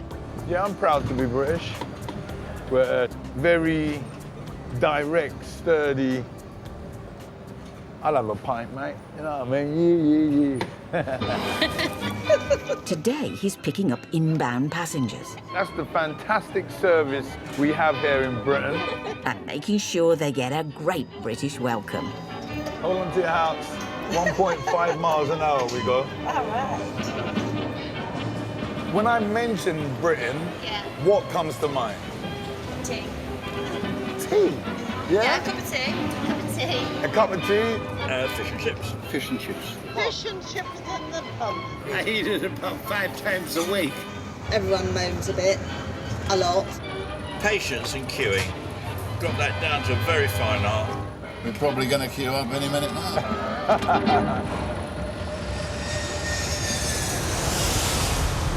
Whilst queuing may be a very well-known British device, out on the airfield, another less-known British-made device means Heathrow is one of the safest airports in the world. Runway visual range indicators. They're vital pieces of tech providing air traffic control with weather and visibility data. But today, there's a problem. They're not working. I'll call you when we get out there. Radio. OK, got detail too. Thank you. Air traffic control are dispatching senior engineer Suki to fix them. A lot of kit today.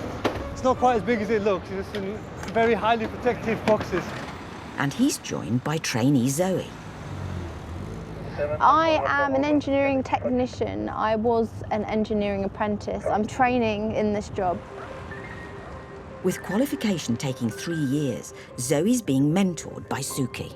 He's very kind, very sympathetic. He's a very good listener. What's it like hearing such nice things about you? Yes, it makes a change from most people I work with. No. The RVRs they're fixing today are crucial in reducing delays to incoming flights due to bad weather. We get quite a few low visibility days, especially in autumn when we have a lot of low-lying fog. When you're coming into land in this fog, everything will be quite clear until you get to very low level, and then it just goes blank. Aviation engineers have affectionately given these RVRs a nickname. Do you know from Doctor Who, the Daleks exterminate? That's what they look like, but they're not Daleks, they're extremely important. One of them is a transmissometer, so like a transmitter. The smaller one on the left is the receiver or reflector.